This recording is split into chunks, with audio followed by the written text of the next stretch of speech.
hear a little bit more about Rookery Bay in a few minutes from my counterpart, Raquel. So just to let you guys know, we are hosting this lecture series, of which this is the final one, in partnership with the Greenscape Alliance, which is a group of environmental professionals down here in Southwest Florida who are working together to increase sustainability and protect natural resources by increasing community awareness. So thank you so much for coming and being willing to learn. I would also like to recognize our sponsor for these events, Prinsa. So today's event is sponsored by them, and they are a leader in advanced organics recycling. They specialize in manufacturing high-quality, contamination-free compost and mulch products through a proprietary process that prioritizes sustainability. They divert green waste from landfills, reduce carbon emissions, and through all that, they produce Ransom Prime, which is a premium compost that enhances soil health, improves water retention, and supports resilient native landscapes. We are lucky enough to have Bob Boyd. He is the South Florida representative in the room today. So if you guys have any questions or are interested in that, I encourage you to pop back there and ask him questions. And on your way back to your seat, you can swing by the snacks table, which they so generously provided. And we're very thankful for because we all love snacks. Okay. Yeah, thank you for the snacks. So just to give you guys quick information, if you need to use the restroom, it is straight out those doors, all the way across the library to the other side along the wall over there. In the case of a true emergency, we have 3 fire exits, 1, 2, and 3. And so we would just exit out those doors. All right, so that's enough of that. Now on to the exciting part. We're going to be covering trees today, especially trees in our urban landscape. And we have 3 fantastic speakers here who are going to cover tree selection. And you'll get to meet them as they come up. But now I'm going to hand it off to Raquel to give us an intro into Rookery Bay and who they are and what we do.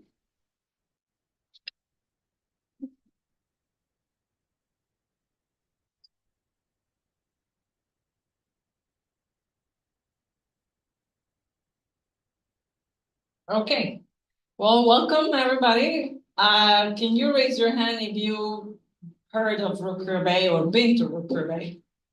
Okay, most of you. Well, good. I'm glad to hear that. So my name is Raquel and I work for the Friends of Rookery Bay. If you don't know what that is, I'm gonna go over a little bit but it's the nonprofit, 501c3 nonprofit that supports the reserve doing a lot of different things that they are not allowed to do. And at Rookery Bay, our motto is yours to explore, yours to enjoy, yours to protect. Unlike national and state parks, this is a public area. You can go fishing, kayaking, boating, swimming. You can walk in some areas, mostly is water, but there are some areas where you can hike. And of course, you can visit our environmental learning center. There is an admission there. And of course, we want you to share with your family, your friends, and protect this area. It's one of the last undisturbed mangrove areas, one of the biggest in the world. So it's very important and we want to keep it that way. So there are 2 organizations, Rookery Bay Research Reserve and Friends of Rookery Bay. There are 2 separate entities, but they work very closely together. We collaborate in a lot of different things, while the reserve focuses on science, education, research, conservation, and coastal training, like the program that you're attending today. Friends of Rookery Bay is basically the face for the reserve. They're a federal and state agency, so they're not allowed to do a lot of things. So we are the public face for them and we do advocacy, outreach, volunteer recruitment, and fundraising, because they're also not allowed to solicit or do any events to fundraise for their programs. So we both are committed to protect this area for future generations. And the reserve itself is 110,000 acres of water and land, which is about 40% of Collier County coastline. If you see that map there, everything that's highlighted in purple is the reserve, and the red star is where the Environmental Learning Center is. This has been protected for over 40 years, and if you don't know, Collier County is actually the biggest county in Florida, so 40% of that is a big area. And we're part of a national network of about 30 reserves. There's 3 actually on the make. There's a lot of them around the country. So if you are seasonal or you love traveling, I highly encourage you to find one reserve near you. They're all very unique, very different. Some of them are bigger, some of them are very small, but very beautiful. And they're all estuaries, and our federal partner is NOAA. So the power of this network is that our voice is heard when it comes to funding and to a lot of laws that actually affect the reserve system. So this is very important too. And on the state side, the state partner is the Department of Environmental Protection. And they not only protect these reserves, but also a lot of areas around the state. There's 4 million acres of protected area.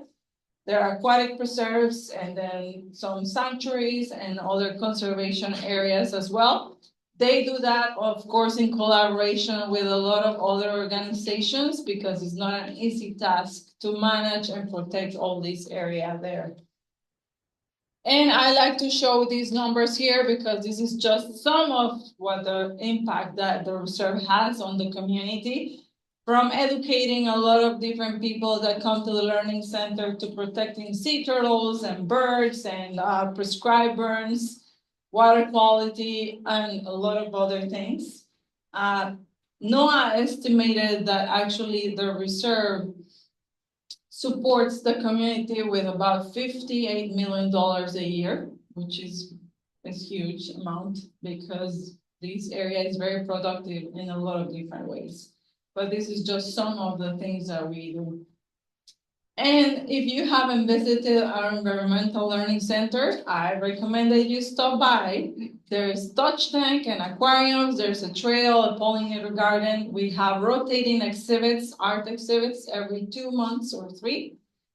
There's one, and I will show you what's coming up. We have volunteers there giving you an educational experience. There's a trail in the back, a historic and cultural exhibit. And you have the chance to see a short video about the reserve and learn a little bit more about what they do there. Some of the activities we offer boat and kayak tours. Our partner, Rising Tide Explorers, is 100% biologists, so you not only have a fun experience, but very educational. We have birthday parties that also are tailored for specific groups. Educational component again. Like I mentioned, the art exhibits, we do facility rentals at the Learning Center and a lot of lectures and classes. Some of them painting and photography, and then during season, we have birding workshops, forest bathing, lunch and learns. There's one more actually coming up in May 1st.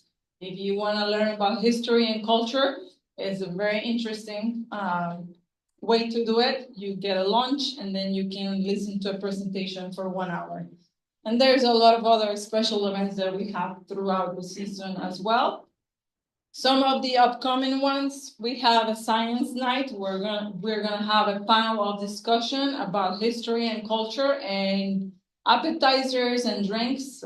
You can mingle, you can talk to our researchers, and that is April 30th from 5:30 to 7:30. We also have our big community day coming up May 3rd. It's free, and there's gonna be a lot of different activities for adults and children. And there is an art exhibit reception May 8th. FGCU students are creating art specifically for Rookery Bay, and the theme is wildlife and wild places. So if you are around here during that time, I encourage you just go online and sign up. It's free. Again, wine and some appetizers, and you can see the art and mingle and learn more about the reserve. And if you belong to a club or community that is interested in learning a little bit more about what the reserve does and the friends, You can scan the QR code, we can come to you free of charge and just tell you a little bit more about this wonderful organization.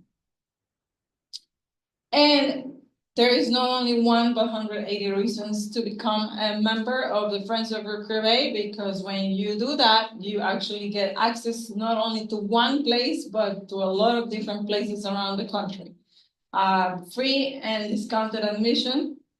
We also offer you discount to our eco tours, our nature store, our classes and lectures. So if you want to learn more, you can go to our website as well. And how can you make a difference if you learn something?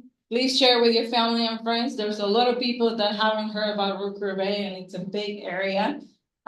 Explore the reserve. There's different ways to do that. Attend a program or event like this.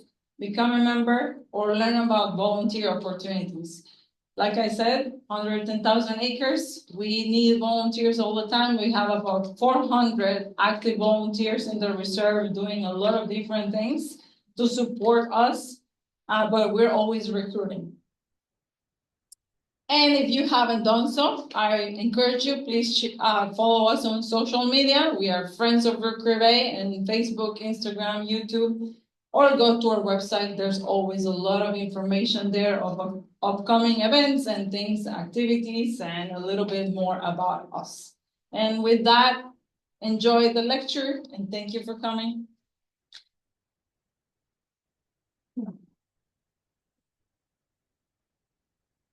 Okay, just guys, or to let you guys know how it's going to be set up, each speaker is going to come up. We are going to have a short time for questions afterwards as we deal with technology. So really quick, we are recording this for later for your reference, or if you'd like to share it out. And I would like to recognize Marissa for being my tech support today, so I don't have to deal with that because it's my nightmare. So thank you so much. But we will, again, be sharing it out probably about a week or two after the lecture with all of the other resources that our presenters reference throughout the time.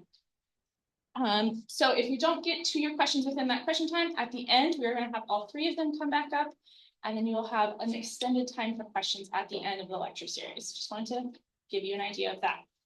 Now I'm going to introduce our first speaker, which is Dr. Andrew Koeser. So he is an associate professor at the University of Florida's Gulf Coast Research and Education Center, and he specializes in arboriculture, urban forestry, and tree biomechanics. His research focuses on urban tree species diversity, storm resiliency, and incentive programs for tree planting and preservation. He enjoys biking, spending time with his 4 daughters, and he has the best dog name, I think, ever. His basset hound is named Chewbacca. So we are going to warmly welcome up Dr. Koeser.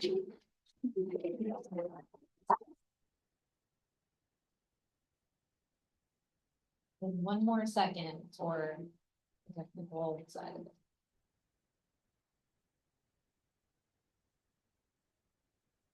Okay.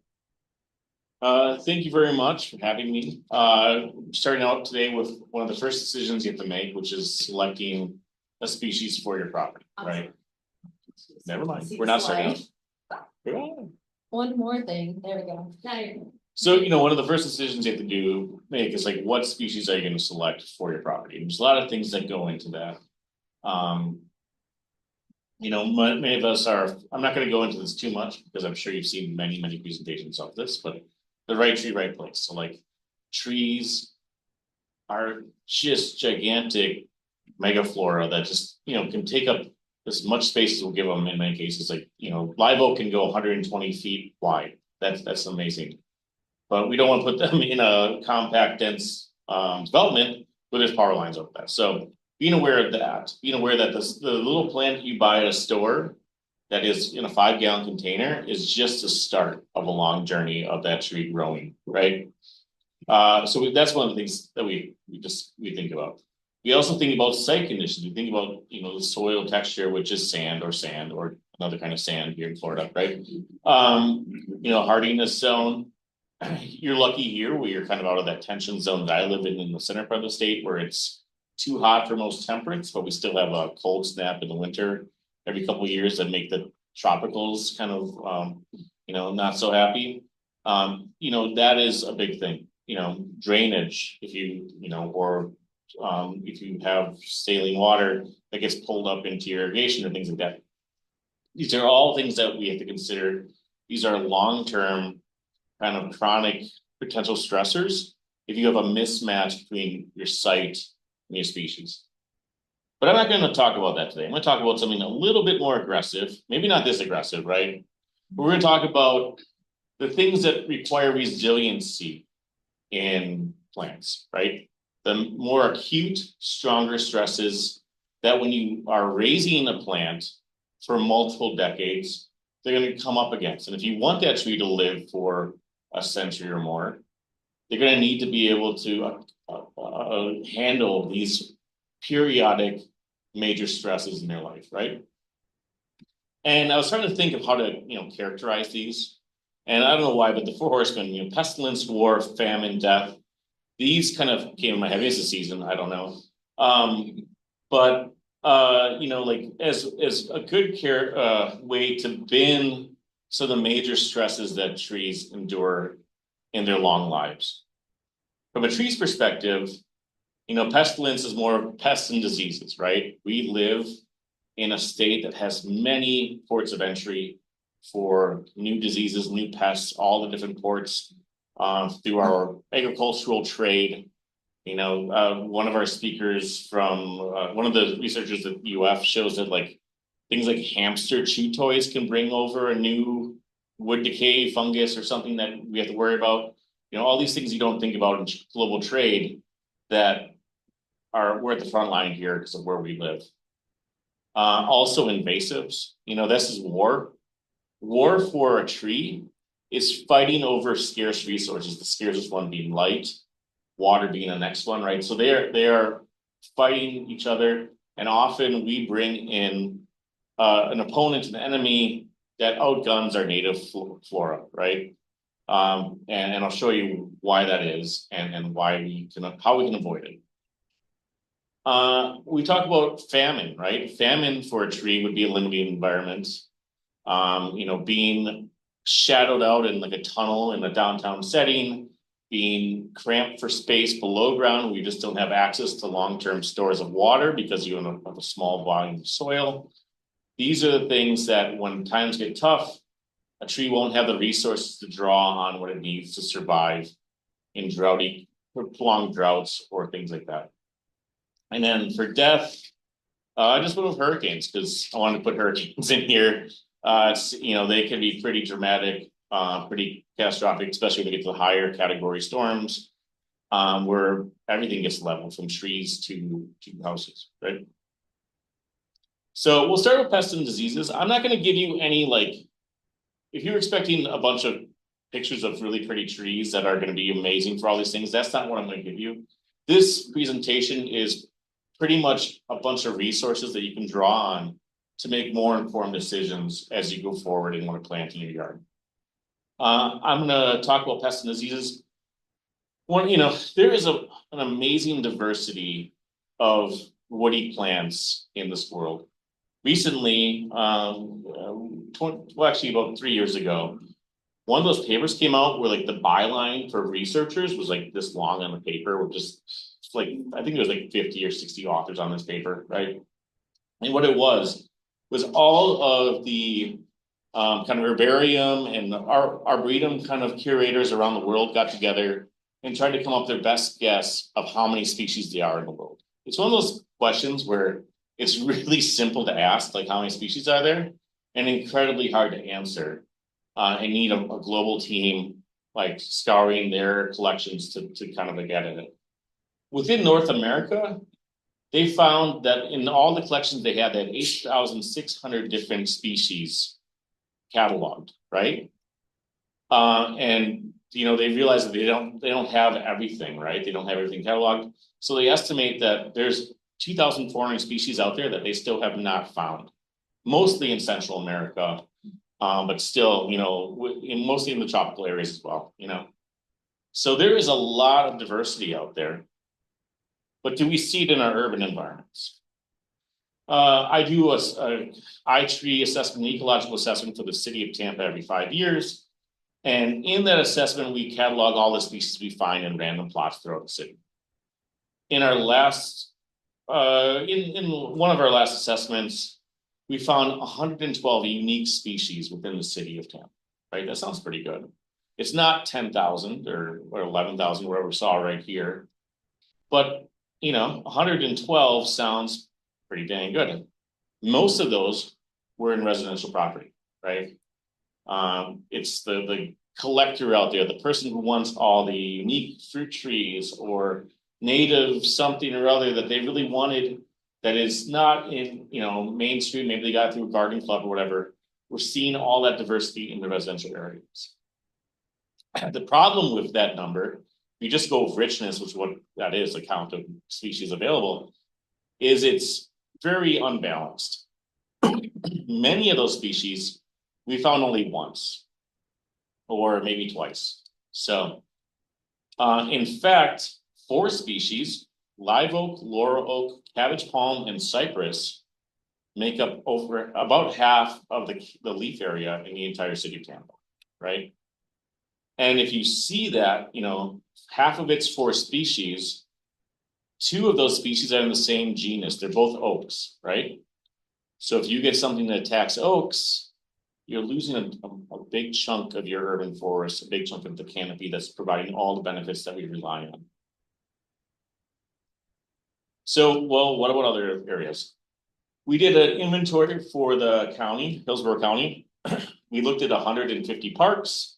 We geo-referenced all their assets, like the pickleball courts and all that stuff, and then all the trees as well. And we did risk ratings for all the trees so they could do some sort of master risk management plan. One of the bigger risks that they weren't even thinking about when they started this project was their dependence on live oak. Out of 11,000 trees that we inventoried across all these different parks, 40% are live oak, right? One species, 40%. Oak wilt comes, if it ever does get here, that is a problem for everyone who's using these resources and is wanting a little respite from the sun midday. It's a problem for the county for if they have to deal with major, a removal operation over and over again. They need to it's a great species, really resilient to a lot of things at the moment, but every species has its limitations.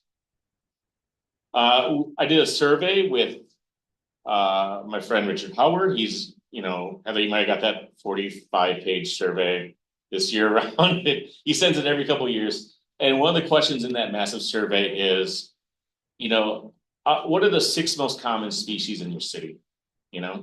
And what percentage of your urban forests do these represent? And we found that on average, 6 species account for 60% of the urban forests in all different regions, right? And in some places like the Midwest and Northeast, one general, like oaks only or maples only, could be as much as a third of their urban forest.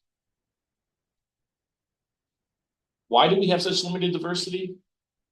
There's a lot of decisions. I showed you a couple: the soil type, the hardiness zone, there's all these biological limitations that dictate what species can be found here. We're not getting Sitka spruce here in Florida, right? Like they are in Alaska. They just won't make it.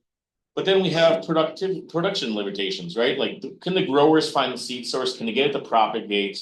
Can they get it to grow nice? Does it grow fast? Because if you have one species that takes 7 years to grow to 2 inches and one species that takes 5 years, and you get the same price, why are you spending 2 extra years of production growing the slower growing species, right?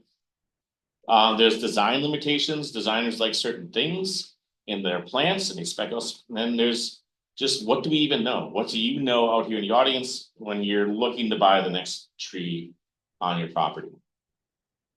And we have so many different actors. We have growers, we have designers, we have landscape contractors that are doing the actual installation. And then we have urban foresters like Heather that are trying to manage at a bigger scale.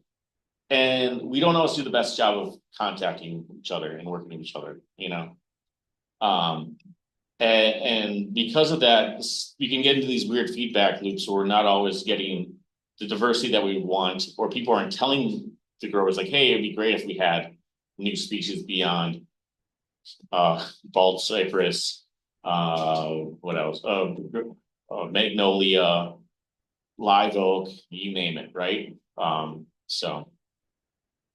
And even our designs we really love the same thing repeated over and over again, right? It's a design trend. But the problem is those design trends set us up for failure. Anyone from the Northeast or the Midwest originally will be familiar with Dutch elm disease, right? Dutch elm disease came over from Europe. Elms were loved for their iconic vase-like shape. You see that in the middle picture. And they were just a tough tree. Like a lot of our riparian trees are trees that are along river beds. They handle compacted soils, low oxygen soil environments. They handle a lot of abuse, and we favor them. And this one did it like a champ until it didn't anymore. Until the European bark beetle started transferring a fungal disease that like made the the elm hyper overreact and start killing itself off with its own compartmentalization strategy, right? So we learned from that. That was a bulletproof species. It wasn't bulletproof after the European elm beetle came. So we'll find a new bulletproof species, right? We're gonna go all in on ash. Ash isn't as pretty, but it's super resistant to everything. It's a super tough tree. It's common throughout North America. Let's go all in on ash and replant and rebuild. Well, we see that emerald ash borer hit in my lifetime, and now we have major losses of ash. And you can see this in aerial photos. Milwaukee in Wisconsin, they do aerial photos every 10 years. You can see that in 1963, they were probably at peak canopy when their elms were their greatest. And then they've just never recovered, even though they have active planting, because they went all in on one species and then they went in on ash again. And every time you get a foothold, the new invasive comes in. And we're not alone in this. We're not immune to this in Florida, right? This is I-4 interchange. This is like the way you go in Tampa on the way to pay homage to the mouse in Orlando. FDOT planted row after row of date palms in part of their Bold initiative. 2015 April, December 2015, lethal bronzing, formerly Texas Phoenix palm decline, but Texas didn't like that, so now it's lethal bronzing. Hit June 2016. So we're looking like, whoop, I went too fast. There we go. About a year later, one tree that kind of knows it's dead, another one in the background who's still unaware, oblivious to the danger was in. And then 2019, the replanting this is the same intersection. I couldn't get a good picture of this, all Washingtonias, because Washingtonias are resistant to lethal bronzing. But every time we say something's resistant to lethal bronzing, we find a case where it has it, right? So we'll see. Yeah. So how do we select for pest resistance? You need to know what's already out there in your community, right? In the broader scales. And then you need to know how much of that you're willing to lose. A rule that's been thrown out there by the National Arboretum is 10, 20, 30. No more than 10% of a given species in your community, 20% of a given genus, and 30% of a given family. That's a rule that can be adapted to your own tolerances, right? If you think losing 10% based on a given species is too much, you can make it 5, 15, or 5, 10, 15, right? Whatever you want to do. But by having diversity at those three levels, you take care of the really noxious species-specific things, and you get a little handle on some of the broader pests and diseases out there that can hit more than one species. Avoid species with a known pest problem, and if you can find a species that isn't in Eurasia, right?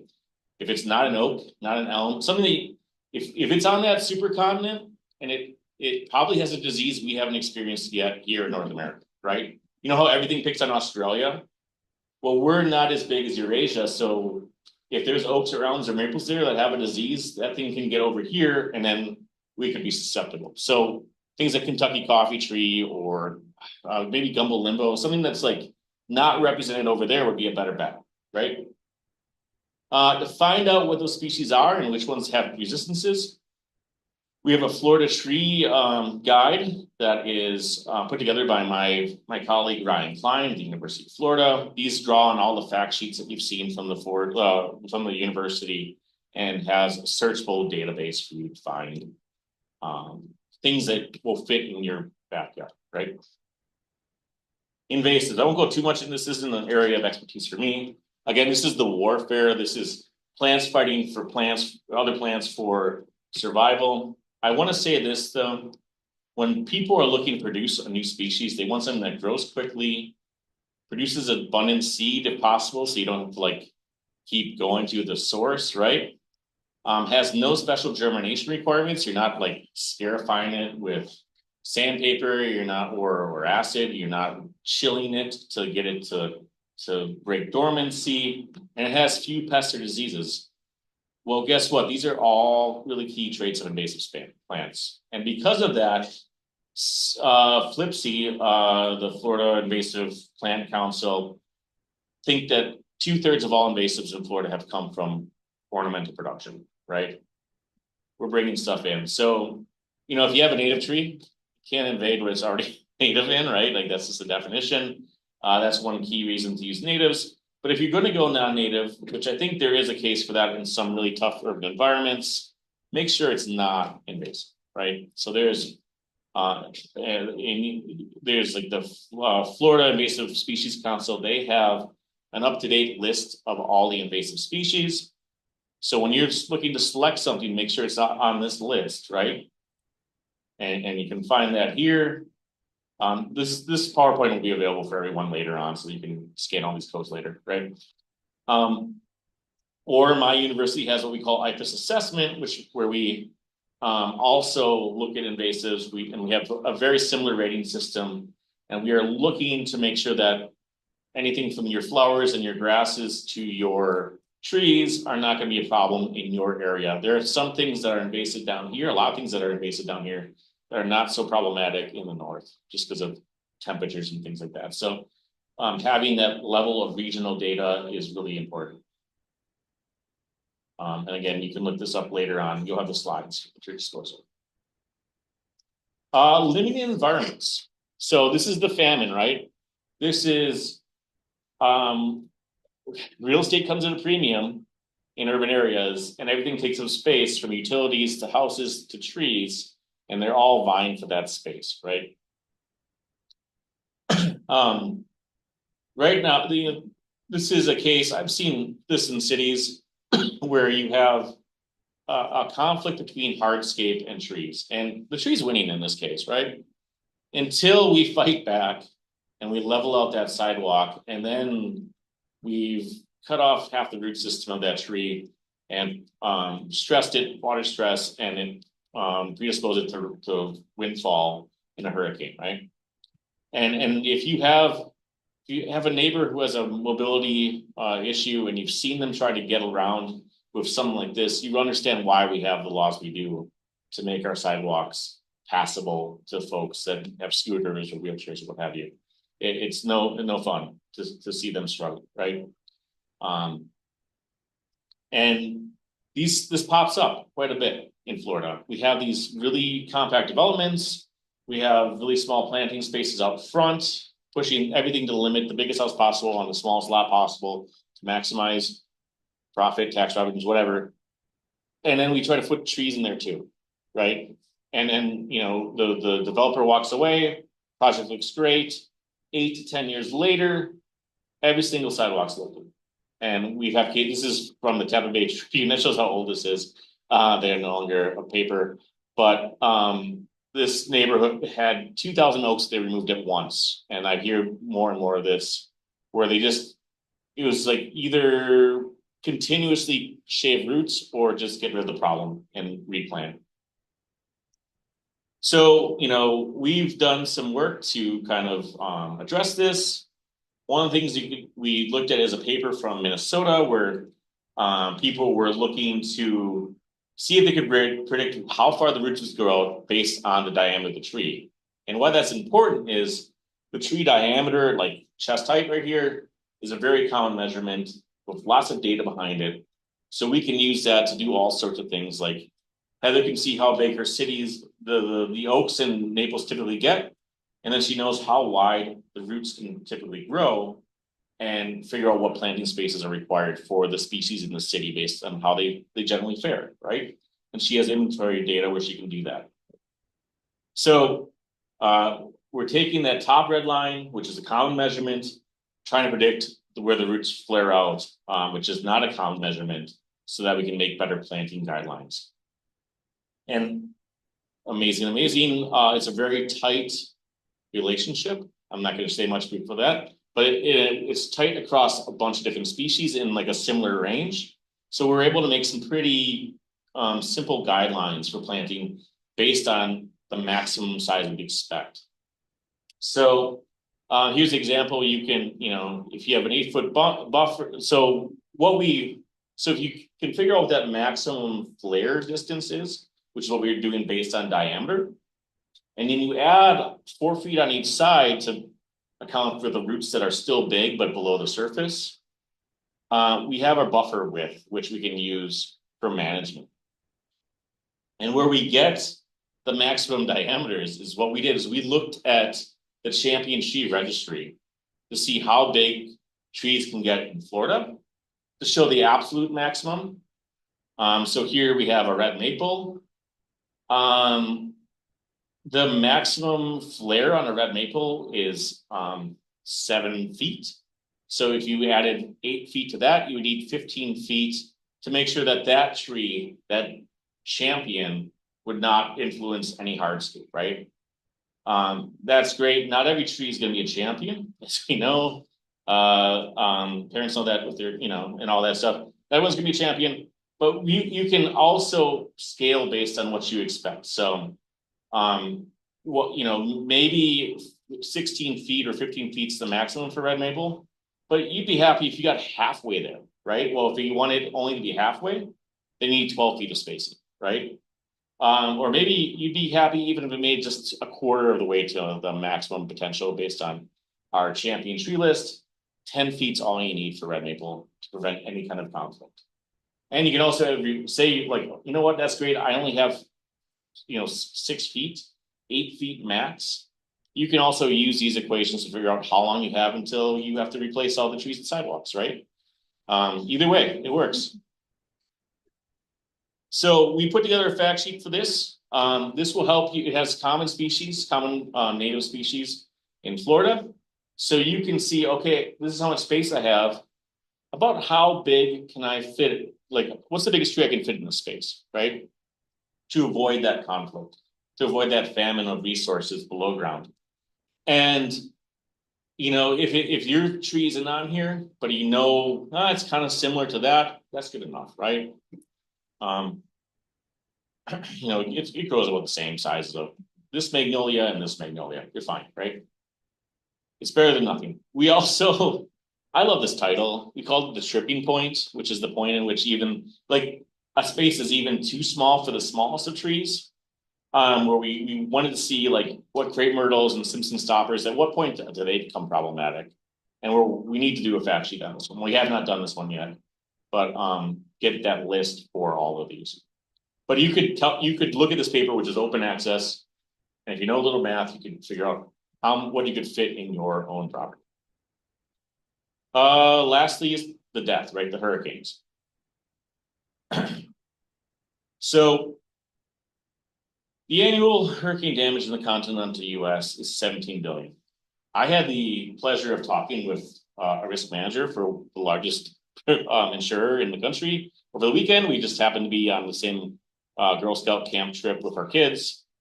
And we were just talking about this, and I'm just like, so what is it? So is it really that there are more storms more frequently, or is it that we just have more people living in storm-prone areas? And lo and behold, as I expected, it's both, right? So it was good to hear that kind of validation from someone who works with the risk on a daily basis, right? And so we will have to deal with this more and more, at least if the current trends continue, with what we've been seeing. a predecessor of mine, she was the dean of research when I first started here, Mary Duryea. They're in the 2004 and 5 hurricane season when we had like 7 storms across the state. She had a field day just getting data sets from cities and interviewing arborists to see what species made it and which ones didn't fare so well in the various intensity storms that crossed the state, right? And with that, she came up with some ratings that were high, medium, low, and low as far as wind resistance is for 145 trees and palms. And all these data sets, this list is open access if you want to look up original papers, but we have since updated this. So when we've worked with other like City of Tampa quite a bit. And one of the things we noticed is that they have a ton of native species that they want to plant in the area. Their coverage of wind ratings was 60%. So there were a lot of things that they didn't have wind data for. They have this Tampa matrix where they have things like drought tolerance, wind tolerance, salt tolerance, all this stuff that you can look if you're trying to find a tree in your city. So we did a big, massive study. We looked at all the research across the United States and beyond, and found 5,000 studies that we whittled down to 64 unique cases where they had really good data on not only what species fell down in the storm, but what species survived. Because honestly, we're trying to recreate the latter. We want tree species that are going to make it. We found that tree size was really important. So unfortunately, the bigger the tree, the more likely it is to fail, because once you get above your peers, you're more, in the wind, right? Tree species, it was almost always an important factor, and we're trying, like, we look at things like wood density and different traits about trees, trying to figure out what the secret sauce is. But there's just something that's not being captured in that rudimentary data that is encompassed in species itself that makes it really easy to say, this species is better than this one's that. But trying to find like overarching trends within that is harder, right? Where storms are common, like Florida or subtropical Japan, nativeness matters. Like, imagine that if you have evolved for tens of thousands of years in a hurricane-prone area, you're more likely to be able to weather that. Amazing, right? Take science, things like Canada and North and Central Florida, where they're hit less often, that meant less of a difference, right? And then, like, this is where the hurricanes hit, right? So if you're a species coming from any of these hot zones, chances are you're pretty resistant to, you have a higher likelihood compared to a similar species that is not. We still have water oaks, we still have laurel oaks, right? They have a different strategy for colonizing the area. And we came up with close to 500 ratings now based on that global search. We couldn't recreate her method completely because she didn't have like what went into high, medium, low. But what we did is we made a model and recreated her ratings using machine learning, so that we have the same ratings as her, based on things like survival rates and stuff like that. So we created a guide for FEMA that was improving hurricane resilience. It has all these species risk ratings if you're interested in it. Luckily I saved it on ResearchGate because it was yanked off the internet in the last couple of months. Probably had the climate change in the text. But it is available at this link right here. We also have a full wind resistance guide that we pretty much republished this more for a scientific audience. This is more of a guide. This is probably useful for folks managing trees. But the same data, the same tables are in this paper for the science community, and that's openly available as well. So, and I guess the next step for us is we want to look at salt tolerance because we're getting a lot of flooding, a lot of inundation, and there's even less information on salt tolerance in the literature. So, yeah. And with that, if you select well, do your best. You may not be guaranteed an oak of this stature or a tree of this stature in your yard. But at least you're not stacking the decks against your newly planted tree, right? Every tree has a place, just may not be in Naples, right? So, with that, thank you very much for your time. And yeah.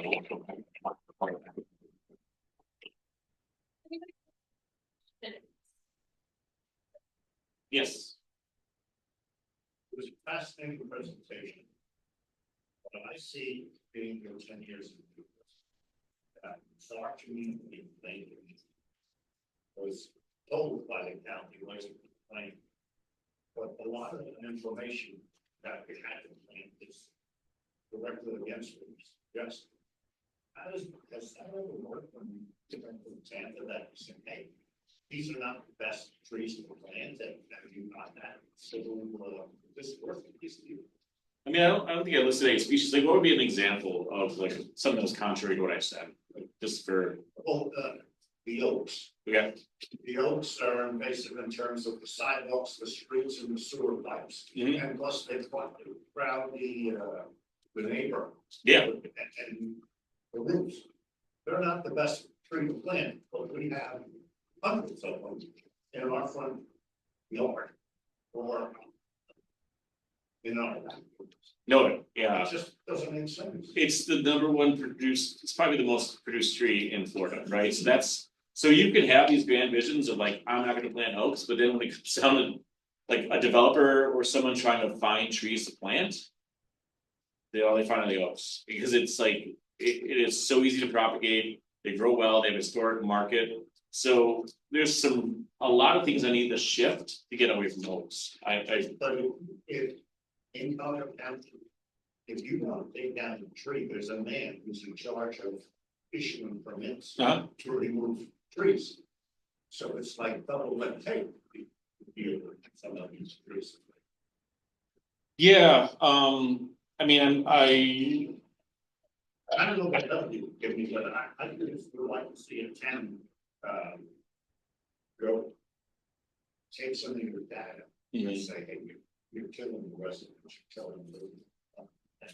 Trees to be cut down,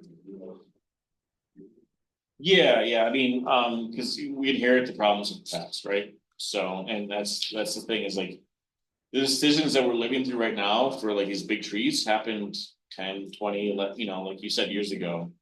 So change is slow with trees, you know, unless there's a hurricane, then change will be pretty fast. Unfortunately, yes. Sure, just briefly overall, like tree barriers. Yeah. In areas, particularly in the environment. Just didn't overall satisfy on how they applicable. I think that, yeah, they have a potential for tree barriers are like you have roots that are lifting sidewalks, roots that are in your driveway, roots that are hitting your foundation, you're worried about it. I don't think they're needed for many foundations because we're doing research on this. We're trying to figure out like how much pressure a root can actually lift on something, right? And the typical foundation is too heavy for a tree to lift, right? Sidewalks lift that no problem, right? So what a barrier would do, a physical barrier, the one that's like 18 inches deep, like the plastic one, like the deep root one, what it does is it forces the root down and then it slowly grows back up. And by the time it gets up to the surface where it can cause a problem again, it's cleared the sidewalk, right? That's a cool thing to do. Probably not as effective if it's going to an asphalt driveway, right? Because it's going to hit that again. So I think sidewalks, they have a lot of potential. If the tree's already causing the problem, you have to cut roots to even install it, you know, and then whatever regrows, and in our experience, most things will regrow. That'll be the stuff that goes just further. Sounds like you actually very utility free. Yeah, for utilities, you could wrap, there's hormonal barriers. I think those would have, like, you don't want those usually in Florida because of the sun degradation, you know, or degradation. But underground, if you wrap the ones that are hormonal, that'll keep the roots from growing just from hormones. That might be useful for pipes and things like that, you know. Yes. The trees you plant today, instead of Florida, that would correct tree, future based upon it together, Mhm. i.e. live oak. And stand intense temperatures over a long period of time. So we see months, 9 live oaks in southern Florida over a period of time. Yeah, that is the rub of working with an organism that's gonna outlive you, is you have to think ahead.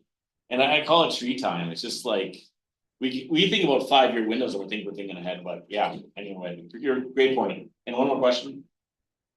Will be planting street trees in very compacted soil. There are any methods to make that better.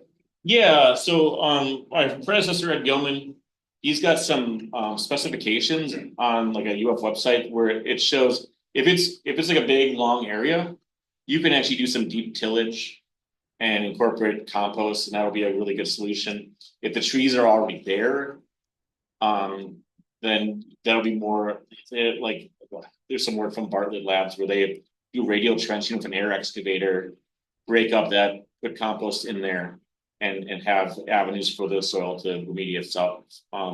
There are options out there, you know, but they need to be specified in, otherwise you're just replanting a tree in concrete again, you know. Yes. Wait. The paper that the co-author was Yeah. Showed all those charts with various free spaces that were needed to accommodate roots. But what was not in that chart was any reference to 1, 2, or 3 standard deviations from saying, here's what a champion is, and here's one that's 20%, and here's one that's 50%. So how do you look at the likelihood of having a champion, 3 standard deviations from the average against what the average tree is? Yeah, and that's the problem is like, what is the average tree, right? So like, You use the reference to the average tree in the chart. yeah, for our population, right? So, which was Tampa, which was, they were like random plots within the state of Tampa, right? I did not say how far off the,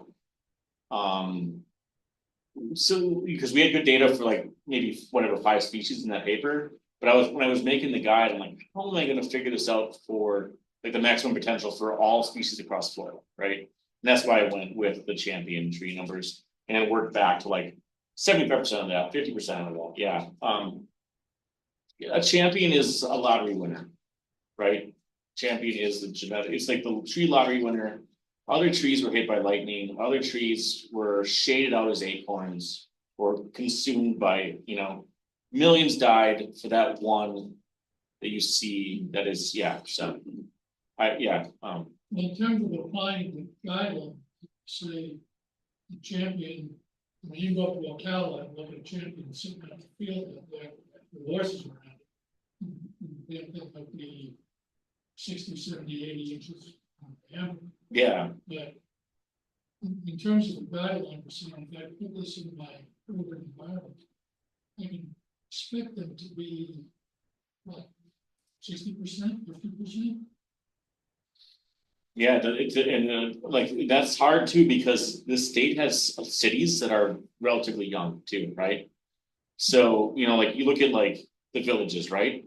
Whatever's average there is not reflective of what an average would be in an older city like Orlando or, so like that's the rub. This is such a dynamic development area. Trying to find the average is tough, so. So I avoided the question altogether. Okay, hold on, I'm gonna hold your question, so sorry. We are gonna go into the next one, just so we have time for everybody, but remember it, and we'll have time later. Speaking back to Jane's question about plantings, we actually are gonna have a wonderful speaker here, Clark Ryals. He is the senior forester at the Caloosahatchee Forestry Center, and he oversees 3 counties, Lee, Collier, and Hendry County. He's responsible for everything with forestry. So from rural forests to urban forests, we decided we'd bring him here to talk to you guys about forests.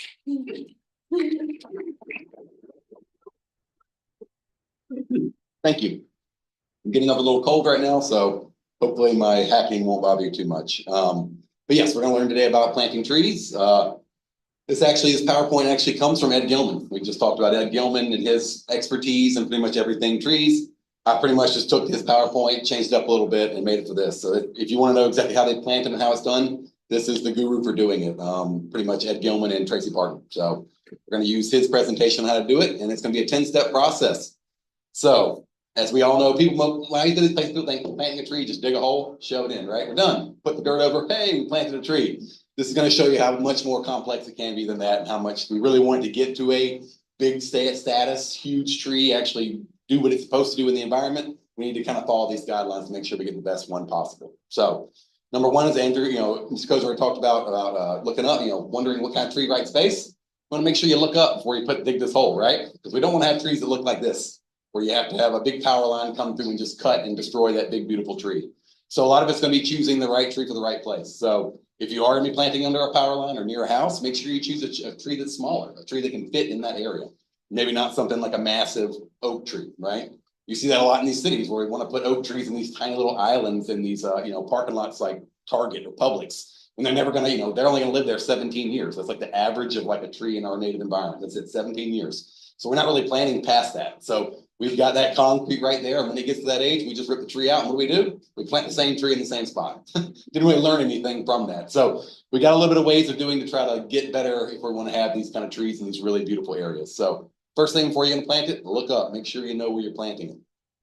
Number two is digging that hole, okay? When you think about the hole, if you're digging like a 3-gallon pot or a 7-gallon pot, we're not having to dig that big of a hole. But if you're in a municipality and you're planting 25-gallon trees, that's a big hole. You're going to plant in the ground. So the biggest way to make sure you're planting it correctly, I usually say, is to try to measure the size of that pot. So as you see here, we're measuring how deep they want to plant it and how wide. And pretty much you want to start that hole and dig it at that level right there. That's what we're looking at, trying to get it at that level. But what we really want to try to do really is try to make that hole 1.5 to 2 times the size of that pot. So you give that root a lot of space to move into. We're trying to get those roots to pretend like they're not in that pot anymore, where they've been growing for years and years in a nursery setting, and then move out into the average soil, okay? Another thing you'll notice about that picture too, not at the depth, is it doesn't need to be too deep. Too many people want to plant these trees deep. They want to put it in that hole and bury it over. We want to make sure it's at least 1 to 2 inches above soil when you put that thing in the ground. That's going to be very, very important. So those are kind of like when you're digging that hole, those are going to be the 2 biggest things I would say from this, is make sure it's wide enough and that it's not too deep.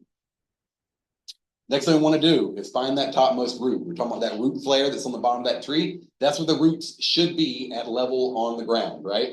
Too many times you'll see in the nursery where that's buried way down, sometimes 2 or 3 inches underneath that soil layer. So if that's true, you need to dig down in there and really find that topmost root. That's where you want that to be on the start of the soil, or actually probably still 1 inch above soil from that root right there. Another thing you want to notice here is actually the quality of that root ball.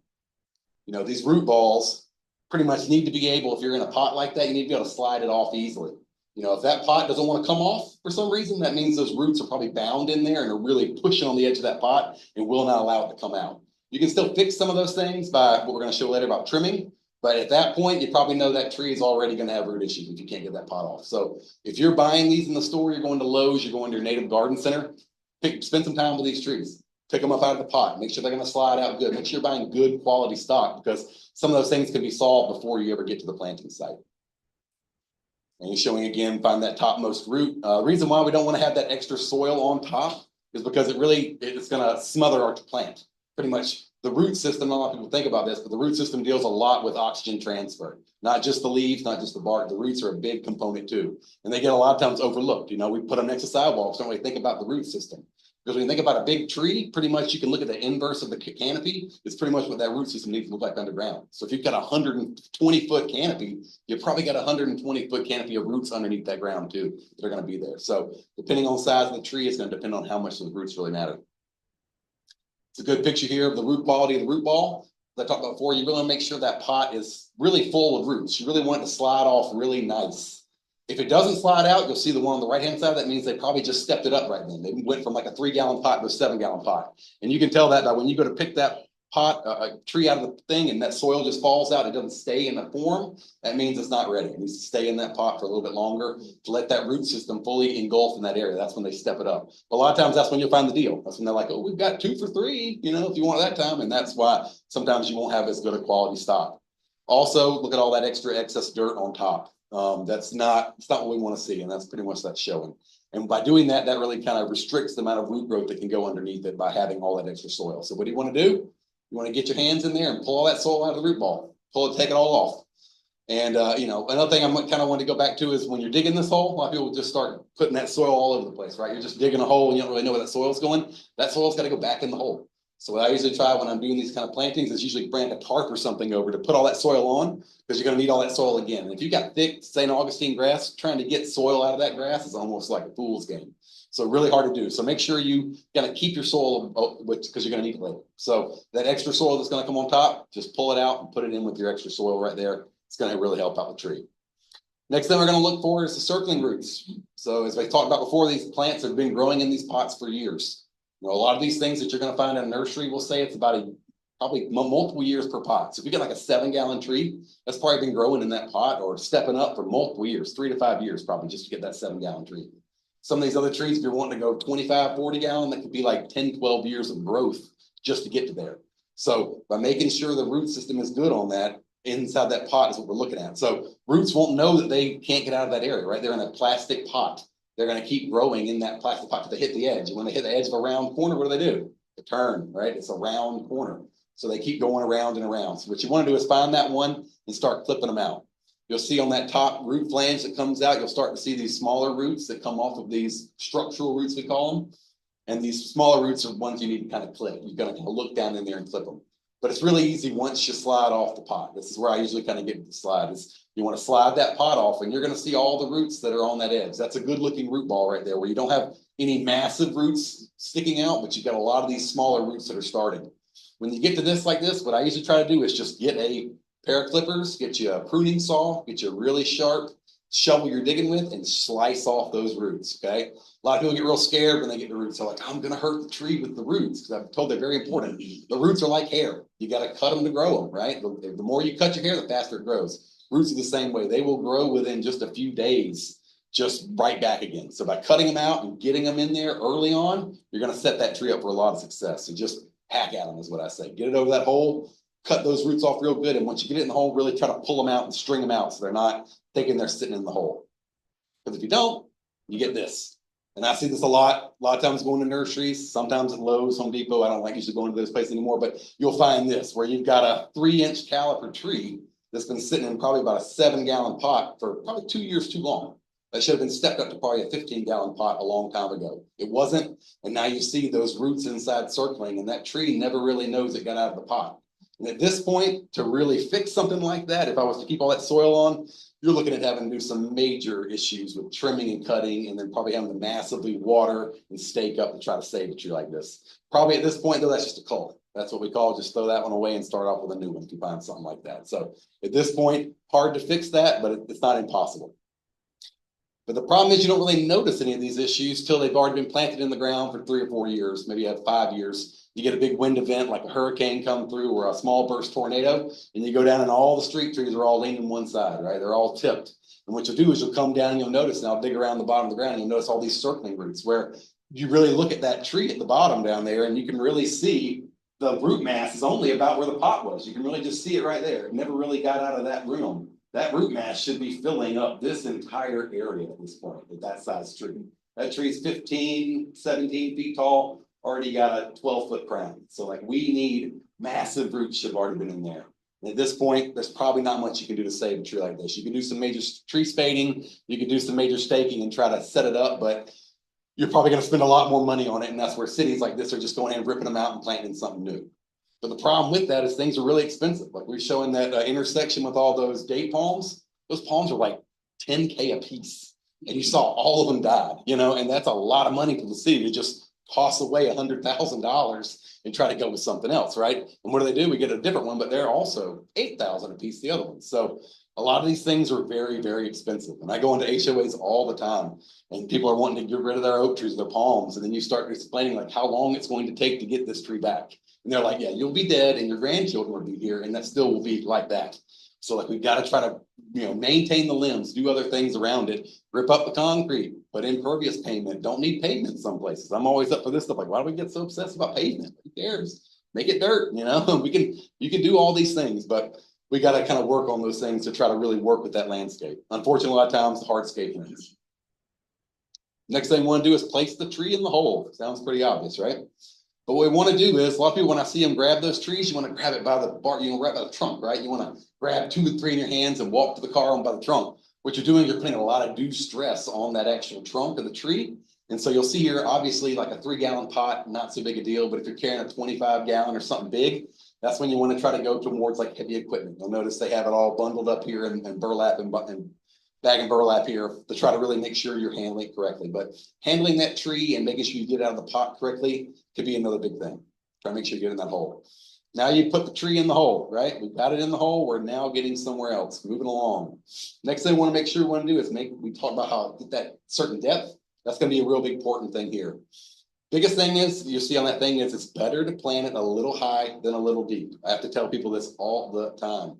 Higher is better than deep, but people look at it and they're like, the roots are going to die up there, right? And you're like, no, that's what it's supposed to do. They need that root flare to get into the ground. Like go look at any oak tree and you're going to see that root flare growing up above the soil, the surface, if it's a big tree. Even pine trees have a root flare. All these types of trees are going to have some kind of root flare. So you need to be able to follow where it's been growing and how it wants to grow in the environment. Obviously here, you know, you want to make sure if it's in a burlap sack, like if you're buying it for like a community and you're buying big quantities of larger trees, this is where you're going to make sure that even though it's in that burlap, you want to pull that stuff all down and away to find out where the original root is. And they're showing here right there with his shovel, is that's probably where the first real root is in it. You can see it's got probably, what, 3 to 6 inches of soil on top of that. It's all got to come off before it goes in that hole. So put it in the hole, obviously too deep, right? Oh no, we can't fix it. Well, you got all that soil you had on the side, put it all back in the hole. So this is where you kind of get to where, depending on how big the tree is, how many times you want to keep lifting it in and out of the hole is going to depend on, you know, how much soil you want to put in. So I usually dig the hole less deep and I start putting it in, and then I work to like I want to get to that depth instead of spending all my energy digging. Once again, a lot different with a 3-gallon pot versus a 25. You're digging a 25-gallon hole, you got to be ready to dig. You know, especially if you're not doing it with any kind of equipment. If you're just doing post hole diggers or a shovel like I do, the less digging, the better. I promise you. You don't want to be digging extra hole here because you probably got 12 more to plant. Things we're going to talk about, like planting it too deep. Here's the main reasons why they talk about that. Soil intercepts water meant for the root ball, causing the roots to dry out. People don't really think about that. You know, I go all the time to these communities and they're like, well, our trees get water. They're getting irrigated. And I'm explaining like that water is just for the grass and for the plants. Those trees are barely getting any of that irrigation water that your HOA is pumping out there all day, all night. That water's not meant for trees. It's just watering all the landscape around it because they're sucking it all up. You know, you're not putting in like hundreds of thousands of gallons of water. You're doing it on a certain system. So you need deep watering to really get to those roots. And we'll get to that later with how to really make sure we get that. But obviously, again, we're going to talk about mulch going up against the root ball, but really the soil at this point, you want to get it off that root ball, move it off, make sure it's not too deep. Next thing is straighten that tree. This is kind of obvious. You want to stand back, make sure you get it as straight as possible. Because trees are phototropic. They're going to grow to the sun. You know, you'll see in areas around like a parking lot where they're all swooping one way, and that's because of the big building on one side shading it out most of the day. And that's why your tree grows that way. Or I'll go to homeowners' houses and their trees are leaning way over the house. Like, I keep cutting it back and it keeps going over the house. I'm like, well, that's the only sunlight it has. Of course, it's going to keep growing over your house because that's where everything else is shading around. You've got a 2-story building on one side or you've got a condo on the other side. We're trying to put these trees in areas that really don't want to go. So trying to get your tree as straight as possible so it grows in its maximum form is the best way to do it. Next thing we want to do is remove all those synthetic materials. Most of y'all, you know, obviously a pot is what most of the homeowners are going to be dealing with. You want to obviously take that pot, slide off and get rid of it.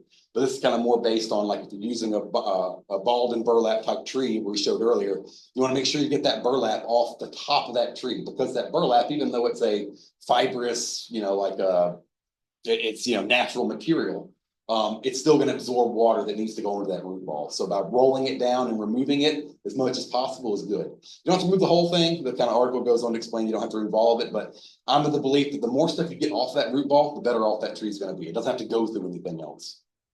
But sometimes you'll see the synthetic burlap. That's that black, shiny burlap stuff you'll see like on, you know, at a nursery that's growing on the ground, that black fabric. Sometimes I'll wrap them in that. If you leave it in that, we can have real big problems because that synthetic burlap, it's a plastic, right? So it allows small bits of like roots to go through, but it doesn't expand, right? Like plastic hits a certain expansion and it won't allow it to go any farther. Whereas burlap, if it's going through those, they go through burlap, they just tear that burlap, right? We can tear burlap and burn it and move it. It rots in the ground. The synthetic won't. But it's the picture showing if you don't do that, what happens, and you'll see the tree produces lots of tiny fine roots, but nothing really big to hold that 6-inch caliber tree in here in the ground. That could even be 8. Instead, we want to see is more like roots that look like that. You know, big old fat roots that are coming out of the ground, big structural roots that are locking this tree in the ground to really make it survive. In fact, this one's showing about wire baskets. Sometimes they come in wire baskets. I do see this in some of our HOAs I go into where they'll, you know, they're having a problem because the landscape guy keeps getting this thing all banged up, and we realize, dig down and we see, well, there's the wire basket that you keep hitting. That's why it's messing it up. Or they come out to grind the tree down and it tears the grinder up because it's smacked into that metal, you know, the teeth just rip off on that metal basket. So once again, if you can get the metal basket off, it's better, but it's not going to really, they're showing metal baskets don't really affect the growth of the tree. It's just more like when you got to remove it or you got to work around it, it becomes an issue. Next thing is you add the soil and the backfill. So that's what we're talking about, wanting to, you know, those areas that are concrete, right? We got the tree, and that we're planting it in an area like a big field, or we'll say like a school. I go to a lot of schools and plant. And you know what they'll do to, you know, to build these areas is, well, if you ever watched any developments, they pretty much put that, you know, they clear all the land off, and then they get steamroller out there and they roll it across and compact that dirt. They bring in more fill dirt, and then they roll that steamroller across. They're packing that soil in so deep that the house won't settle and move, right? But now we want to come back and try to plant trees in that area that has literally fully compacted soil that's not meant to grow trees, it's meant to grow grass. So to really, if you have a yard that's like this, it sounds like your yard, this rock yard, this is probably why your trees aren't growing. So what you need to do is once you get that hole dug, now you can come around the edge of that tree. And I usually do like concentric rings. So go about 6 inches out from it and do an entire ring around the tree with your spade and shovel and push that soil back into the hole. You're gonna push it back toward, you're loosening that soil ball in between the hole you've already dug and that new ring. And if you got a big tree, let's say you're planting a 25-galloner, then I'd come back around another foot behind it and do another concentric ring around it. Because I'm trying to really break up all that area so those new roots that I'm wanting to grow can easily go into that area and start building that crown and locking that tree in the ground. So that's always a step a lot of people miss, especially when you're planting in compacted areas. Now you want to make sure you have to get it in. Now you want all that dirt you had off to the side. Now's the time to bring it back in. Now you want to, after you get it at that set height, you want to bring in all that soil, kind of loosely pack it around. This is one I kind of learned over time. We'd get the kids out and we'd stamp all this stuff down and get them in there and jumping on it, you know, and realized at the time that was actually leading back to the compaction problems and might have been some of the issues. So after looking at one of these, Ed Gilman's presentations, going and seeing and realizing the better way was to do what we call like watering in to backfill. And that's my new way of doing it. And pretty much you get a water hose, you bring it over to the area and you just start shoving it into the dirt. Just plumb it down deep in there and let that water fill into all that area. And what this does, it kind of creates a slurry effect, as you can see here. And as that water soaks down in our sandy soil, it will just lock that tree in, like almost like concrete.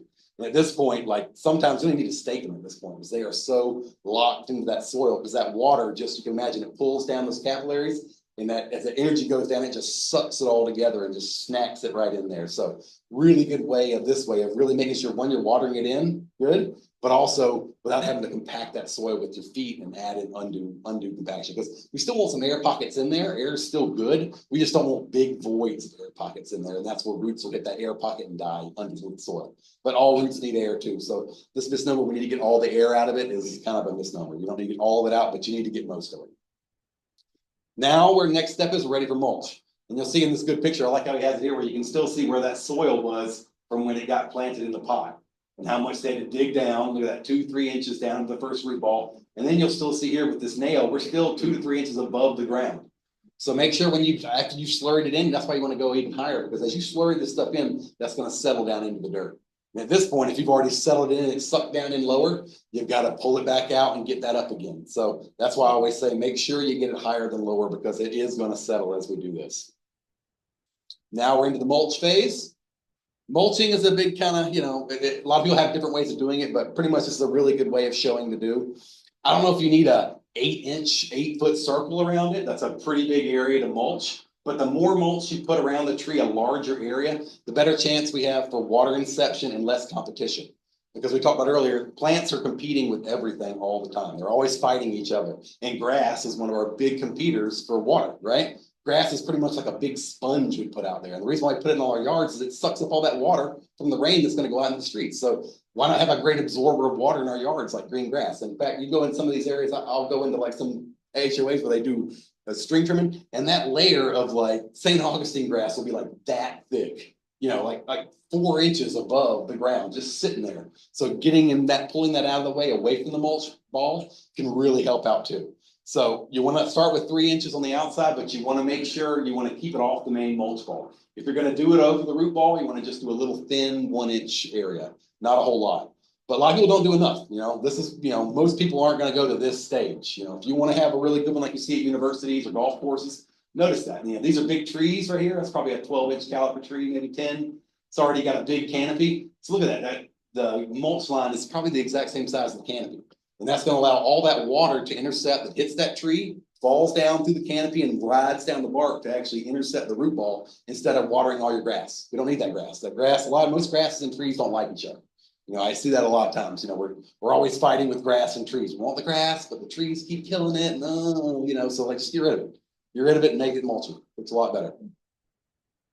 But if you don't do it, we get this other issue. I see this more times than not. We don't put enough. We put like a little block down there. And we think, yeah, that's good. And then we don't realize like how much competition those grass just goes right over the top of that mulch ball. And now we get the string trimmer guys come out there and they don't have time. They got 5 other jobs on the way and they're just doing their job and you whack all those sides of trees. And now they're injured and it, now it either can cull the tree, kill it, or at least retard the growth for multiple years before you're going to be able to fix that wound on such a small tree. Because a weed whacker on something like that little 1-inch thing is probably going to weed whack 75% of that bark around it. It's only going to have like 25% left just to move its flow and water stuff north and south. So adding more mulch helps out a lot and keeps obviously the lawn mowing equipment away from it. But the other end of the spectrum is the volcano mulching. We see that a lot too. We want to dump 2 bags of mulch on top and leave it. I'll go into areas all the time, HOAs, and see this, and I'm literally out there. I'm like, okay, get all this mulch all off the trees, and they just had their mulching crew come through, and they think that looks great. And I'm like, no, none of this looks great. It's all got to be completely changed up. And they're always like, what? And I'm like, yeah, like, this is not good. You need to move it all off. But you get the same way where you have so much mulch, and now you're out here trying to spray the, you're trying to keep the grass off of it. Now you just let the grass grow over the top of it. So what have we really done? Now we've got all this mulch on top that now is sucking up all that water as it dries out, and it's not getting to the root ball. And it also leads to a lot of rotting around that stem, right? This is imagine like, never taking your hand out of a glass of water. What do you think's gonna happen to your skin? It's just gonna slough off, right? Or you never change that Band-Aid. That's kind of the same aspect with the tree. So trying to get that off to let that trunk dry itself out, big time help. Next thing you want to do is add a berm. And this is really only as much important I see in like really compacted soil areas where like we'll say in that, area, a school yard or something like that. It's really compacted because that water you'll see here on the top picture, it's just rolling off. That water is just not staying where it's supposed to. It's just going everywhere because that soil is real compacted and dry and not absorbing down. Most area here in Florida, as we talk about in South Florida, really sandy, right? We got sand upon sand upon sand upon sand. But if it's really compacted, it's going to be a problem.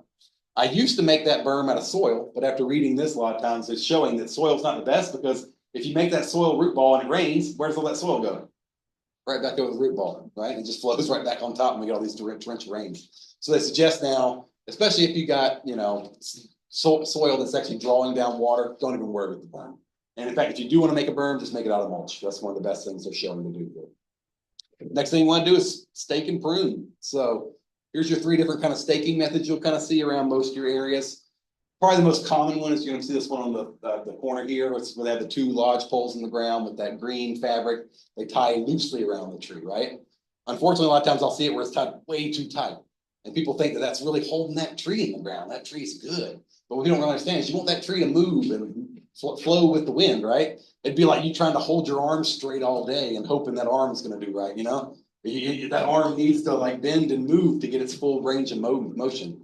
In fact, these trees develop what we call like spring wood on each side, where they need to be able to bend and move. Otherwise, if it stays rigid, it might grow on one side too much and cause that tree to lean, and then you can't really get it out of it. So by tying it loose, most important. Also, the thing is, you see here, I always see this too, 1 year max. 1 year. I'll go into places and they had these things on for 3 years. I'm like, what are we doing with this tree? Like, why does it need 3 years? Like, maybe 6 months. But no one knew to take it off. Like, go to any gas station around, you'll see these still on there. No one knows to take them off. Like, no one told them, hey, you need to come back and pull these off after a year. Yeah, nope, but that's what we had issues with trees because there's no one coming back and doing these things. We got the job got done. And then there was the manager of the, the Culvers doesn't know to come out and take that off. He's the manager of Culvers. He's not know anything about trees. So I said a lot of times I'm the guy with I got the pocket knife and I just go out there and I cut them off. I'm gonna take that thing off.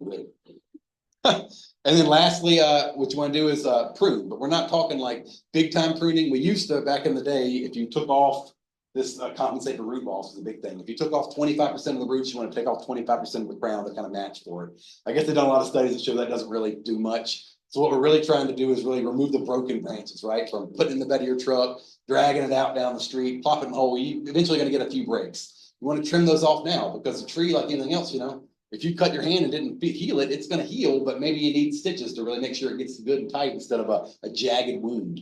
So by cleaning off those trees, and you'll see it a lot in hurricane areas, like in your area where you get a hurricane come through, you want to trim off every single one of those little broken branches because all that extra area is not going to heal correctly, not going to get a good flush cut, and it's going to lead to disease coming back down into your tree.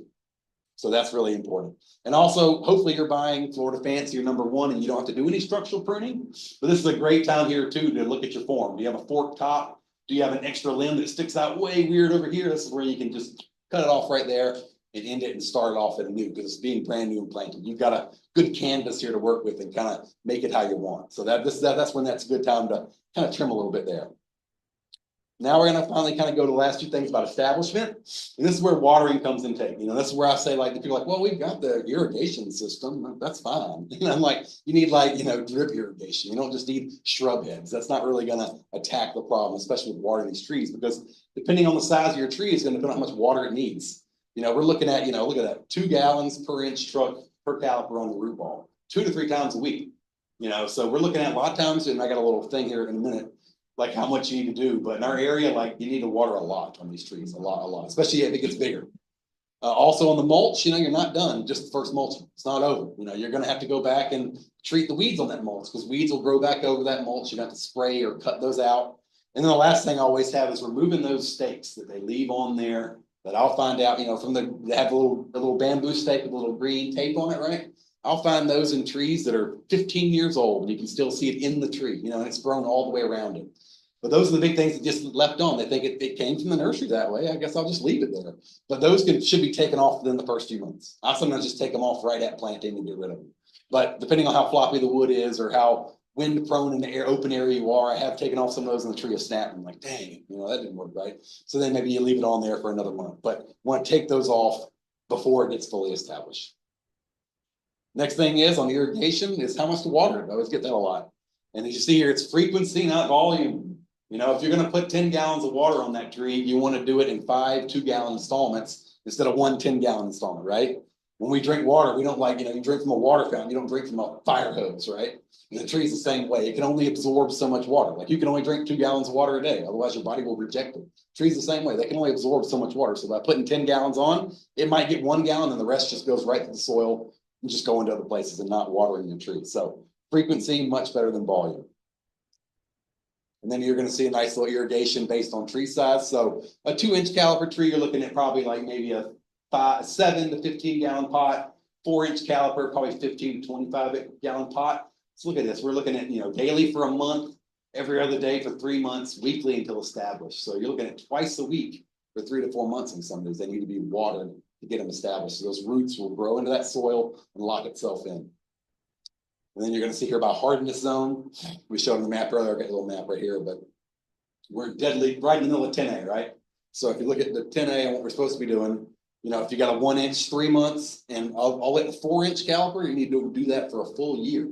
If you're up in the panhandle, you're looking at 2 years of watering if you're going to plant like a 15-gallon tree. You think anybody's watering for 2 years? I bet they aren't. So that's what you got to do if you want those specimen trees. You got to really treat them like what you want to have in the end, right? That's what we're always, what the things you do now are going to mean a lot in 20 years. And that's what we're trying to get. Do it right. As I said, what's that old thing? Like measure twice, cut once, right? And I want to do it multiple times.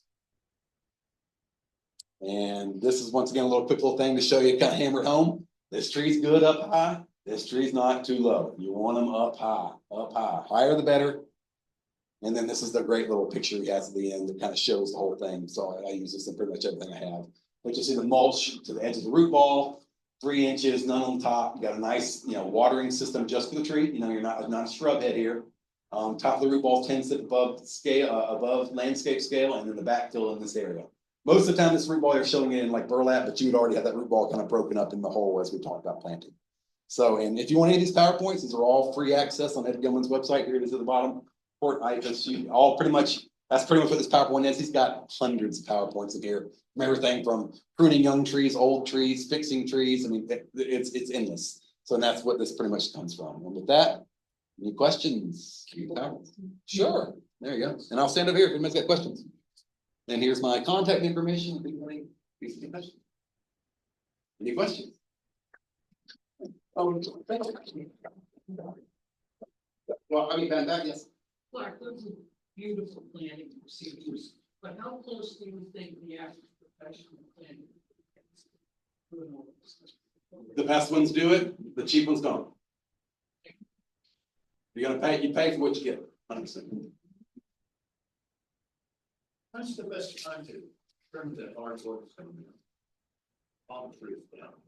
Rainy season, Rainy season. yeah, that's when they need water. Anytime you're gonna trim out of that canopy, that tree, that's its solar cells that needs to gain energy. We need to have water to replenish and feed it. So unless you're, and if you're not watering it every day, the best time is in the rainy season to do it. Yes. You must be approaching, that's a question, the HOA is, we want to trim them before the birds come back. Birds? That's to create nests. Okay. No birds. Oh, okay, so good, that's a good one. So are we, Now you can trim for timing. I wouldn't do it for bird nesting in like your neighborhood, but usually like with palms, you want to do it so you don't get the palm, they don't turn into the berries that fall down and get palm rats. I go to a lot of HOAs that like, that's when you want to cut them off. It's already happened, but you'll notice that a lot of times people who don't do that, that's when they get the big, you got to pick up all the palm fronds at the bottom of the fronds with the well, I mean, I berries. was wondering, so we used to trim them before birds. Sure. So don't use that. No, I mean, I like birds in my neighborhood. I mean, they need places to live. So I mean, yeah, I would, once again, most of these trees aren't going to need a lot of, hopefully you're not, structurally, you're structurally pruning, and again, a good reason. You're not just saying like, oh, we need a hurricane cut, right? You get that a lot like, we need to cut them because the hurricane's coming. Like, no, oak trees have been evolving in a hurricane environment for like 10,000 years. They don't need a hurricane cut. Like, same thing with palm trees. They live in a hurricane environment. Why do we need a hurricane cut? They're just selling you on that to get money to keep it going, buddy. Like it doesn't do anything that beneficially help the tree. In fact, if you want to do the hurricane cut, I say right after the hurricanes come in, flip all the ones that are twisted and done and get that done that way instead of before. But a lot of times they sell you on this is cheaper, you get a better deal. I get all the time, like, it was a great deal. And it's like, yeah, but now your palm trees are falling. They don't look as good. Ganoderma's out now in there, and now they're gone. Now you got to replant all your palms. Yes. So the city of Cape Coral, they have an ordinance where you can't mulch the trees that are located within retention. Yes. Makes sense. And that actually includes, at least under our definition, the soil. So it's quite obvious. Yes. So what is your advice when it comes to planting trees? Because our code actually encourages planting trees, usually hybrid type of trees in those areas, to help make sure they get established. Well, most of those are grassy, right? We have these grass areas that are in. I say remove all the grass out and plant trees, and then plant native stuff in there, like native grasses. If you go into the city of Naples, you'll see a lot of those retention areas that do that, where they pull all the grass out and it's just cypress trees in there, or something. So you don't want to have mowers and grass and trees in the same mix. I always try to say that. So, we clump them together, what I suggest too. So like if you're going to plant an area, and a retention pond full of cypress trees, will say, is clump 20 together. Don't spread them all evenly out in there, do clumps. So a big clump of them and a clump of them. I think I see what you're saying, like planting more native practices in amongst Yes. the area. We don't need St. Augustine. Well, the St. Augustine, people don't realize this, doesn't do much to the water. No. So, No. it winds up dying anyway, so I appreciate that. You're welcome. Yes. The rule of thumb would be any woody plant, perennial, or tree, or palm, best time to plant, you know, in the winter season. No, I was gonna say 10 years earlier. But yes, Friday the rainy season, 20. you're gonna save yourself all those watering costs. You're paying $10,000 a month on your watering bill or your HOA. You're planting the rainy season, you don't have to spend all that money. Right? And a lot of those native plantings we have don't need all that water. I'm like, we're just watering the water. Like, I mean, what's the point? That's just money flowing out of your thing that can be sent so many other ways. And plant area, plants that don't need all that water. Like, why are we planting, things that, all this grass? That's what I kind of get. It's like, we need to kind of get rid of all this grass and go to more like different stuff that doesn't need fertilizer and stuff to keep it green, like it's not doing the right thing. We can do better. So, anything else? All right, well, I'll be good at the end. You have just, like, if you take away all that, we can deal with all the noise. But have fun. It's noise pollution, It it's is. extra fuel, it's fertilizer, it's. Yeah. And then if you got pine trees, they hate fertilizer. I see that every day. Like, why are my pine trees down? Well, you got green grass. That's one. That's great. But they don't work well together. So, and that's what mulching does too. It adds a berm to keep that green grass green, and you don't need to put all that extra fertilizer on the top of that root ball of a tree. If you can find the best mulch, it's called floral mulch. Yep. Which is Melaleuca. It just doesn't last long. I love it. I use it all the time, but it's one of the ones you've got to apply it all the time. It breaks down very quick. Versus like pine bark mulch will last like 2 years, right? So a lot of that black red mulch, people want that color scheme, and that it's comes with cypress trees that last a really long time. So that's why they're purchasing that. But yes, I'm with you. Like, especially in your garden area like that, floral mulch is the way to go. Anything else? All right. Well, thank you.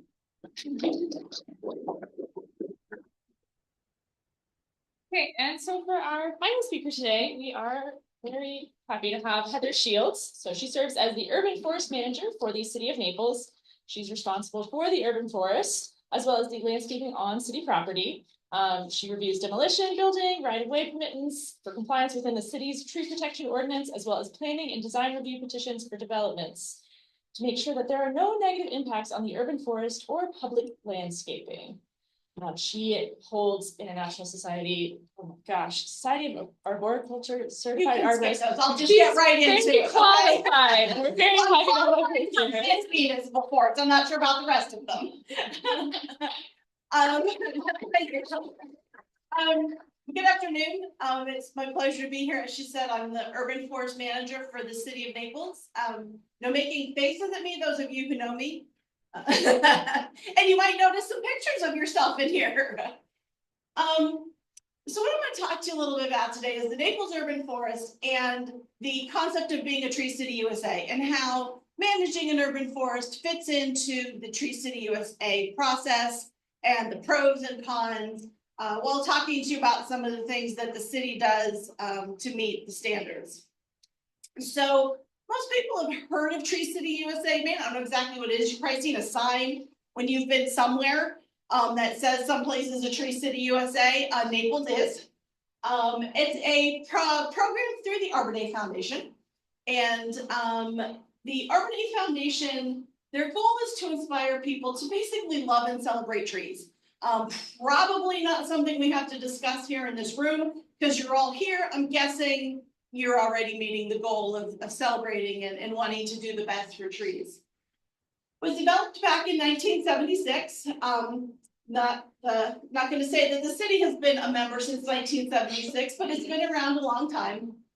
And again, to recognize and support cities and municipalities, leaders in the industry of maintaining your canopy cover, doing it right. Not getting it right all the time, but doing your best to get it right on a regular basis. They believe that a city that cares for its trees cares for its people. Because if you stop and think about a lot of the things that will make your life more pleasant, a tree is not going to be the final answer, but it sure is going to help. There's over 3,500 cities across the US that are Tree City USA, from little ones to big ones and everything in between. So it's pretty widespread program. And in order to be a Tree City USA, you have to meet 4 standards. We're gonna get into those in just a second, because before we get to those, I'm take a little trip down memory lane. The first tree planting project in Naples was done in 1912. And some residents brought coconut palms and planted them along what was Pier Street. Pier Street will later become 12th Avenue South, for those of you who are familiar with the layout of the city. And what their hope was that when people arrived by boat, they would get off on the pier, they'd walk down to this beautiful Pier Street and see these beautiful swaying coconut palms. So in 1912, Naples decided they were going to be a tree city. It's fun to note, we didn't actually become an incorporated city until 1923. So 11 years before we knew we wanted to be a city, we knew we wanted to be a tree city. And of course, it continues today. Naples, of course, have a little partial, beautiful parks, great playgrounds with shade, beautiful landscapes in our medians. We have great tree-lined shopping districts, and of course, canopy coverage over the sidewalks. Naples manages over 20,000 tree planting sites. Most of them are on our street tree program. If you're not familiar with the Naples Street Tree Program or how our urban forest works, we have a designated street tree program. So essentially each street has a designated species. I wish I could say that we had the quality, or the quantity, I should say, of what Andrew was mentioning, but we're trying to improve with our variety of species. Naples, like every other municipality, is very guilty of planting, a couple dozen that seem to do well, and then there's a spare one here and there. We're working on changing some of those numbers up. Okay, Tree City USA, 4 requirements. Number 1, maintain a tree board or department. Naples has a tree board. We have a community services advisory board that functions as our tree board. This was the easiest way for us to meet this standard because the urban forest management is housed in Parks and Parkways, which is housed in the then Community Services Department. Long story short, we've gone through a name change. We might be going back. I don't know what department I work in. I work for the city. But that's how we got to our tree board. The tree board will review things like ordinance changes, our designated street tree program. They'll also hear permit application appeals and such that we'll get into in a little bit. But that's basically what they're there for. They do not manage day-to-day operations. They're there more for a guiding set of information as we have to make maybe more challenging decisions or make some changes, like I said, to codes or policies. Okay, item number 2 is have a community tree ordinance. This one can be tough. Now, the city does have an ordinance. We have a pretty tough ordinance. I've been booted from a lot of Christmas cards because of this tree ordinance. I'm not happy about it, but it's my job. It's how I pay my mortgage. Tree Protection Chapter 38. Something important to note about the city of Naples, which is unique from a lot of other municipalities in the state, is that we do not regulate your private property. We only regulate city planted trees. It means we planted it, it's on city property, and we take care of it. Don't touch it. However, if it's on your property, you can do whatever you want, and we don't get involved. Pros and cons to that, but that's how it is right now. So when we were rewriting the ordinance, one of the key things that is very important was our definitions. Alter or alteration is probably the most critical definition in the ordinance. It means to cut, remove, defoliate, or destroy a tree above or below ground by any means necessary. So at the end of the day, if you don't have loving eyes, don't look at my tree. Don't even think about it. Because it is pretty tough. But what it means is, okay, we can agree this was an alteration. I think it's pretty clear if the tree's gone, it's been altered in some capacity. But what it also does is it talks about something like this. Because destroying the roots sometimes can be more detrimental than some of the stuff you can do to the canopy. But it also means things like this. This is from a swing that somebody put on our tree. And it choked out the whole plant limb. We ended up having to remove this limb. So an alteration, this was an alteration in terms of what they did. That bound their stopped nutrients and everything from flowing into tree. So we got that one there as well. So that definition is very important. It really has to cover everything. Two other things worth noting kind of in the way we define things. Each individual city tree unlawfully altered is presumed to be irreparable and irreversible. This is important because the finding of fact in a code enforcement case in the state of Florida is irreparable and irreversible. So we don't have to make our board decide it. I don't have to disagree with another arborist who's saying, yes, but the tree is going to be just fine. Sometimes just fine might not necessarily be what it used to be. Now, of course, there are different levels of alterations, different levels of code violations. But at the end of the day, if we go before the code board, if you've touched it, it's irreparable and irreversible, regardless of whether it was 5 branches you took or you took the whole thing down. Another one that comes in very handy for us is each individual city tree unlawfully altered is a separate offense. Again, state statute for the state of Florida, an offense is defined by a property. So that means if Mrs. Miller removes 5 trees, she's 1 violation. The state also caps what you can do, how you can go after somebody, how much you can potentially fine them or get back in terms of restoration. Well, if you took down 5 trees, I tell you right now, the cap is not going to give me enough money to fix it. Now it's 5 trees because we defined it in a different manner. So our ordinance would supersede that 1 property definition by the state statute. Now, we're not unreasonable. Although there might be people who might think that, Barry, stop laughing. We do have a tree alteration permit process, and actually Sam in Barry's office is a pro at it. I should really have had Sam come.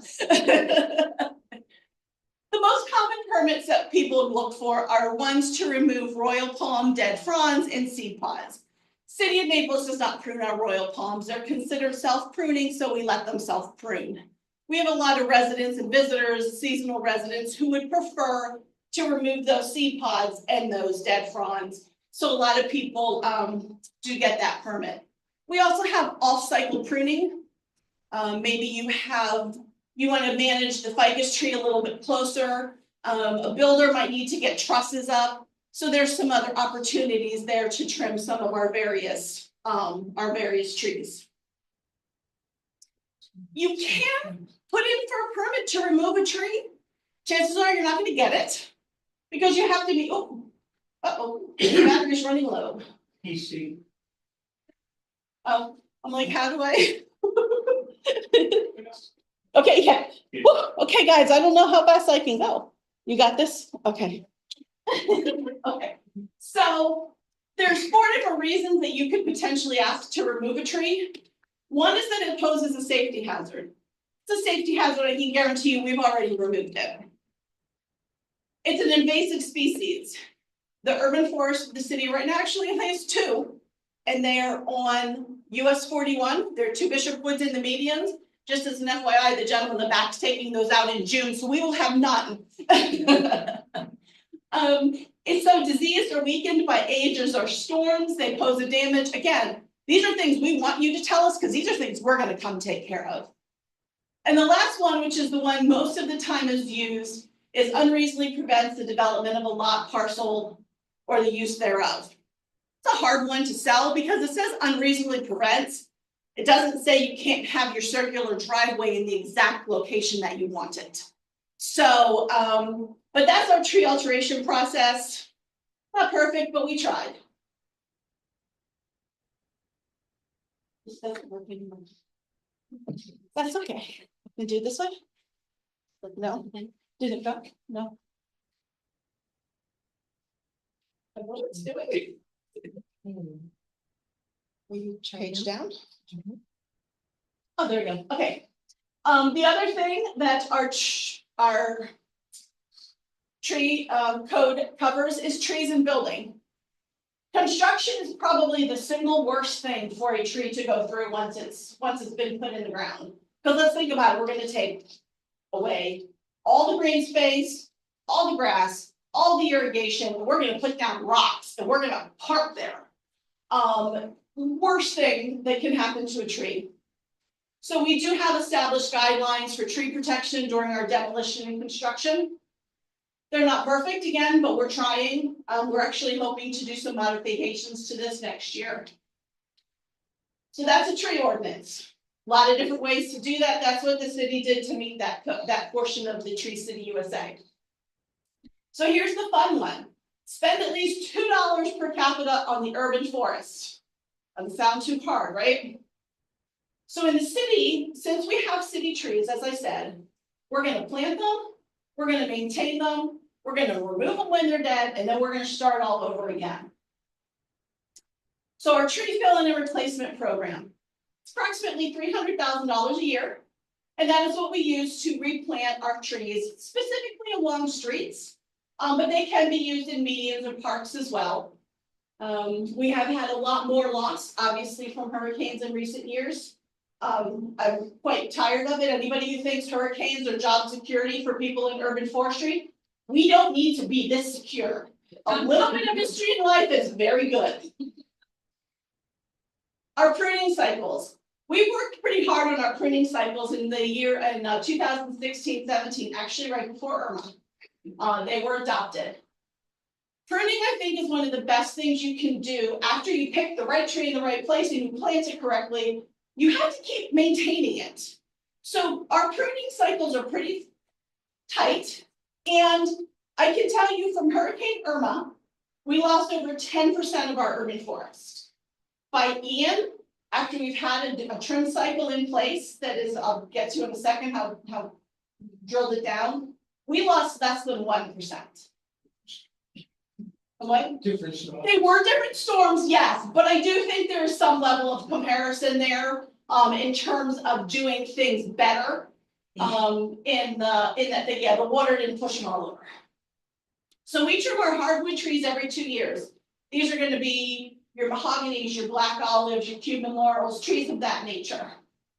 We trim tropical flowering trees every year. These are going to be Royal Point siennas and Hong Kong orchids. The reason for that is that their growth is just so laggy and so aggressive that if we don't, they're going to be touching the ground. We do coconut palms twice a year, October and April.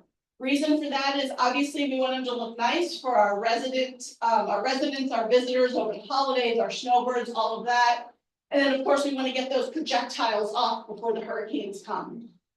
Changing coconut palm pruning to twice a year probably cut the number of phone calls my office gets in half.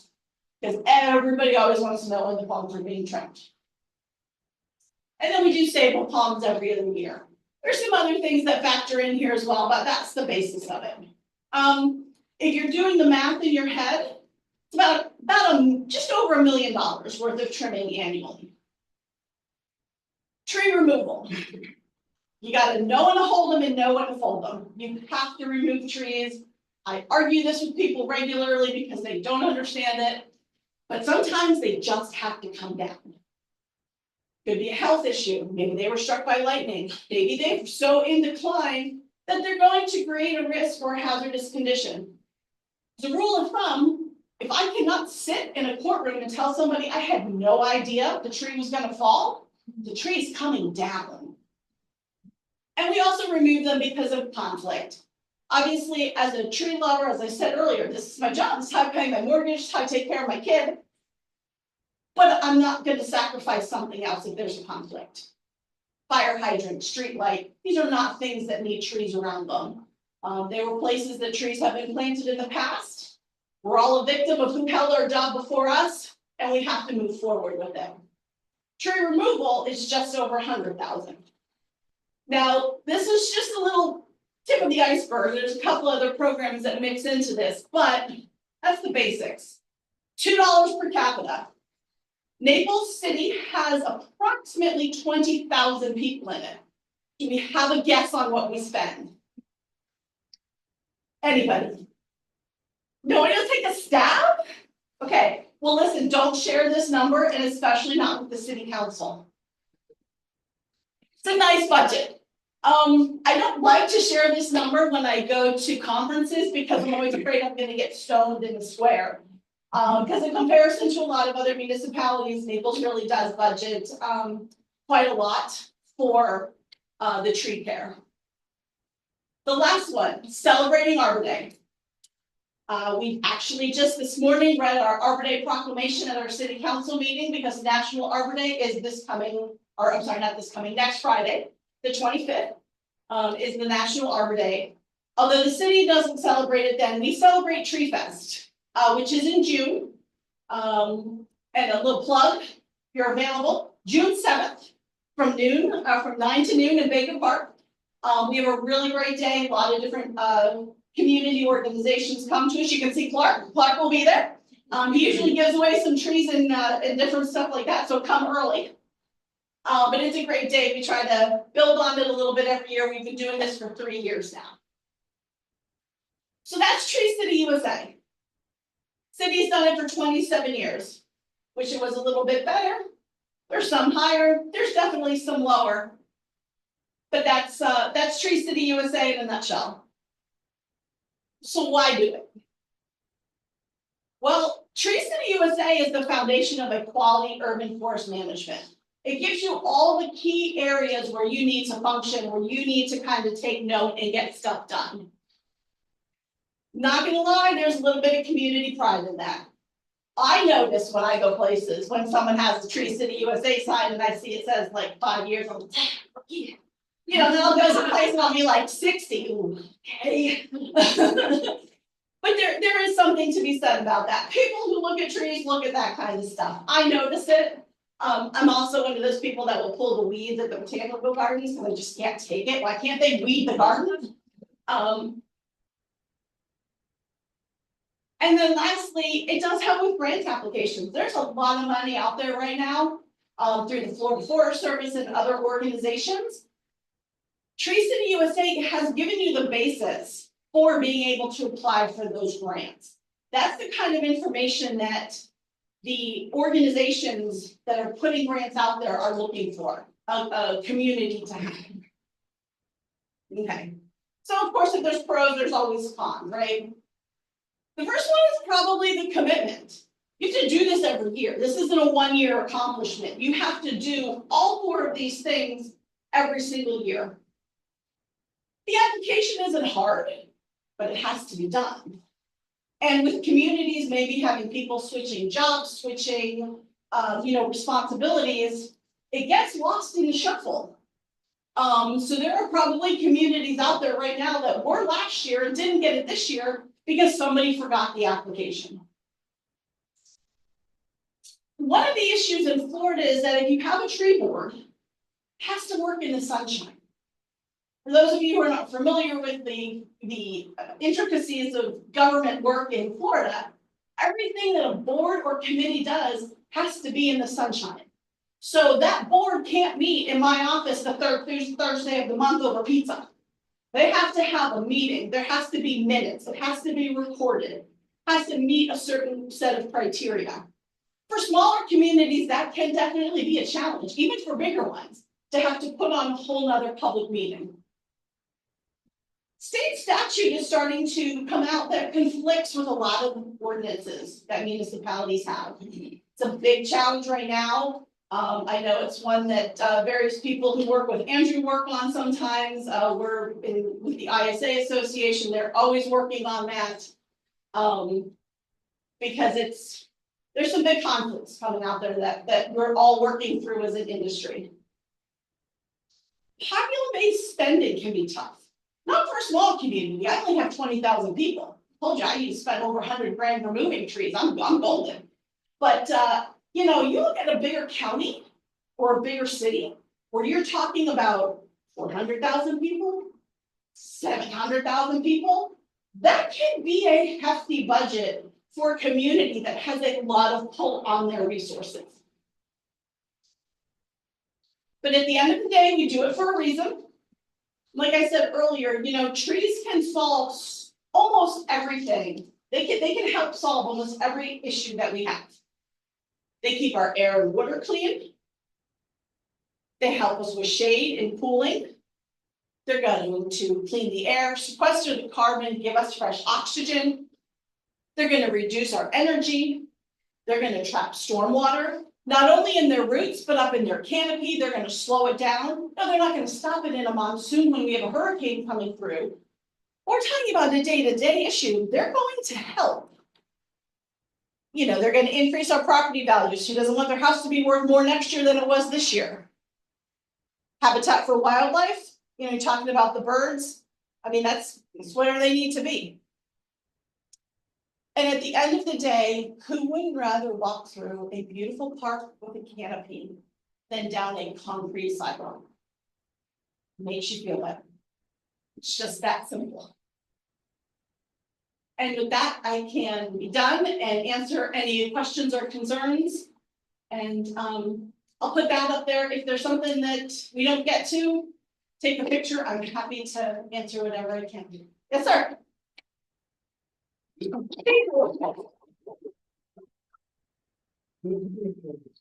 Kind of such a grant application, and do we qualify for the grant? You know, they've changed it a lot right now. And I know just recently the Florida Forest Service, another division that is associated with the same area that Clark's at, they have put out multiple grants, and you don't have to be a municipality anymore. It can be a homeowners association, it can be a nonprofit, it can be, you know, obviously cities, municipalities, they can go to schools now. So they have really started to open it up. Organizations that work with equality scores. So just about anybody who can put together a good program can apply for grants. So there's a lot of them out there, a lot of money to be had. The problem is you have to have somebody who can, again, who can spend the time to sit down and write it. And that is becoming more and more of the issue. Well, and actually, though, the Forest Service funds have not been matching recently. They've been coming out with ones that have just been flat money. The city just got one for $20,000 and we didn't have to match it. So they're coming out with that as well. How do you learn about these grants? The easiest way to learn about the Florida Forest Service ones is to just put in Florida Forest Service grant and they'll pop up. I know there's 2 of them, if I'm not mistaken, that are open right now. I don't know what they're all for. But they're rolling them out, about every quarter, every 6 months, maybe. The city doesn't have any grant. No, the city does not have any grant money. No, we apply for grants, but we don't have, we apply for grants, but we don't have any grants to disperse, in that capacity. I know locally, the, Collier County, or the Collier Community Foundation does do grants. I don't know if they do any for trees, but I do know that, they have a lot of different stuff through them that they give money away for. Yes? 2 questions. Your vice chair, Brian Smith. Yes. Is he the same Brian Smith that works for the Insight? I don't know. I'm sorry, I don't know him that well to know where he's employed. Okay. When you have somebody on your board, you know, like, you should know where they're from. Well, I mean, they're vetted through the city council, so Yeah. I didn't pick him, Yeah. so. Okay. I'm just letting you know, Brian's about.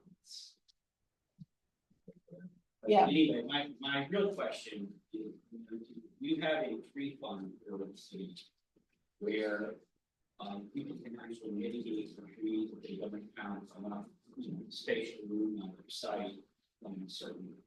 We don't require planting for single family homes. I'm not talking about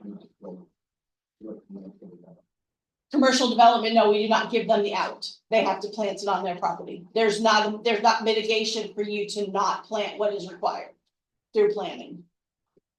Hypothetically, let's say if you have a program, how would that affect the grant writing, et cetera, the constituency, let's say, that would be allowed? To allow them to mitigate for something like that? You have to remember, we don't regulate private trees. All of our stuff is city-based trees, so we get all of our awards based on our urban forest. So it doesn't matter what a private property does. So even if you're in the political jurisdiction of that area, Mhm. it's a private development, and you're regulating the trees. Right. They take down a tree, for instance, do they have to replace that tree, or is it like, it's planted, that's it? If it's a single family home, it doesn't matter. No, I mean, If it's a commercial development, it would defer to their PUD, which would defer to planning. That doesn't function under our urban forest management is strictly what we own. So 20,000 trees that we own. Things like commercial properties, if they remove something, are they required to put it back? Yes. And can they mitigate it by paying? No. You're gonna put it back. Yeah, there's no saying I'm sorry with the check. I've heard, when I used to work in Lee County, I've heard that.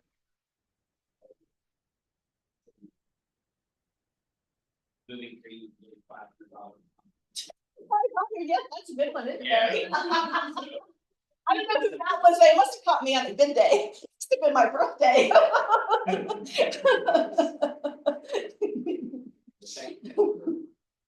Yeah, yeah, I'm not gonna, I can tell you right now, Barry's heard the Barry knows, he doesn't personally know his business has ever done anything, but I know that he's aware of the people who think I'm what was the capital. Tree fund for trees, I'm afraid that was, I thought it was a homeowners.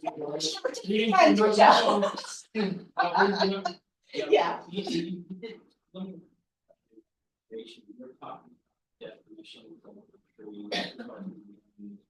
But Lee County would consider a tree refuge are, and that's the Koeser and what the code enforcement. There's only one case where I actually approved trees for the refuge. Mhm. And that was cases in the front of 41 across the Street. Well, and that's why we define it that if you alter it, Yeah, you've done irreversible and irreparable harm. right. It's not a debate. But what about applying NCAA standards to that as well? Because there's a lot of municipalities that have that adopted as far as proper, international known cleaning practices. If we have a code violation, okay, and let's say company ABC trimmed a city tree, okay, and it was done properly. They didn't hat rack it, it was good cuts, we didn't have stubs. But at the end of the day, they trimmed a city tree. We will work with that company to say, okay, this is the process you were supposed to follow. Maybe you didn't know it was a city tree. Maybe it was a newer company who didn't know the process. So your first one is always kind of a slap on the wrist. We may fine them. Typically what we've started doing is they will be fined or asked to make a donation we do have a tree fund, but it doesn't function for what you're talking about. We'll ask them to make a donation to the tree fund, and we typically utilize 2 trim cycles, whatever the cost of trimming that tree is. So if it's $350, you're gonna owe us $700. If they elect to not take us up on that, we will take them to code enforcement for $5,000. Because we know that they did irreparable harm. We're not gonna have to debate it. Now, typically, a lot of times, it's, hey, I didn't know, I'm sorry, we try to work through it, and we don't go to code. I can tell you right now, I've been to code enforcement maybe 3 times in the last 5 years. It just doesn't happen, because we try very, very hard to work through these situations, and I've gotten $15,000 checks without going to code board. Because companies or residents want to work through this, they don't want to be before the code board. Okay, really quick, I just wanna, thank you. No problem. I wanna recognize that this is a little bit over time, so really fast, our speakers are going to stay here. If you have further questions, you can come up and ask them. I'm gonna wrap this up really fast. So one more big round of applause for all of our speakers and also one more for Granta, our sponsor, for providing us with wonderful snacks, which hope you guys have all enjoyed. Feel free to take some before you leave. Really quick, before you guys go, I do have JoJo in the back. She's going to be handing out evaluations with pens. If you wouldn't mind filling those out, it really helps us on our end meet y'all's needs and figure out what you are interested in so that we can provide actually what you need. Once you're done filling it out, you're just going to return it right back to her. If you need CEUs, you're going to see Marissa up here. She has all of them with her. So if you need any of those, go see her. Again, really quick reminder, we will be sending out a follow-up email that will have the presentations as well as the recording. And then I'll also get the links for all of the resources that they mentioned and pop those into the email for easy access for you. If you are interested in any other upcoming events we do have some flyers over there if you'd like to check them out. Thank you once again for attending. A big part of why we hosted this lecture is because there has recently been some interest in seeing Collier County and the entire county become a tree city. So there are actually 5 other counties in Florida that are tree cities, and there's been interest in potentially turning Collier County into the 6th one, so protecting the entire county's trees. If this is something you are interested in supporting, come talk to me and Marissa. We can tell you how to help out with that. But just finally, we at the Greenscape Alliance really want to encourage you guys to go out and promote sustainability through planting native plants, conserving our water and our wetlands, and choosing, maintaining, and protecting our urban trees.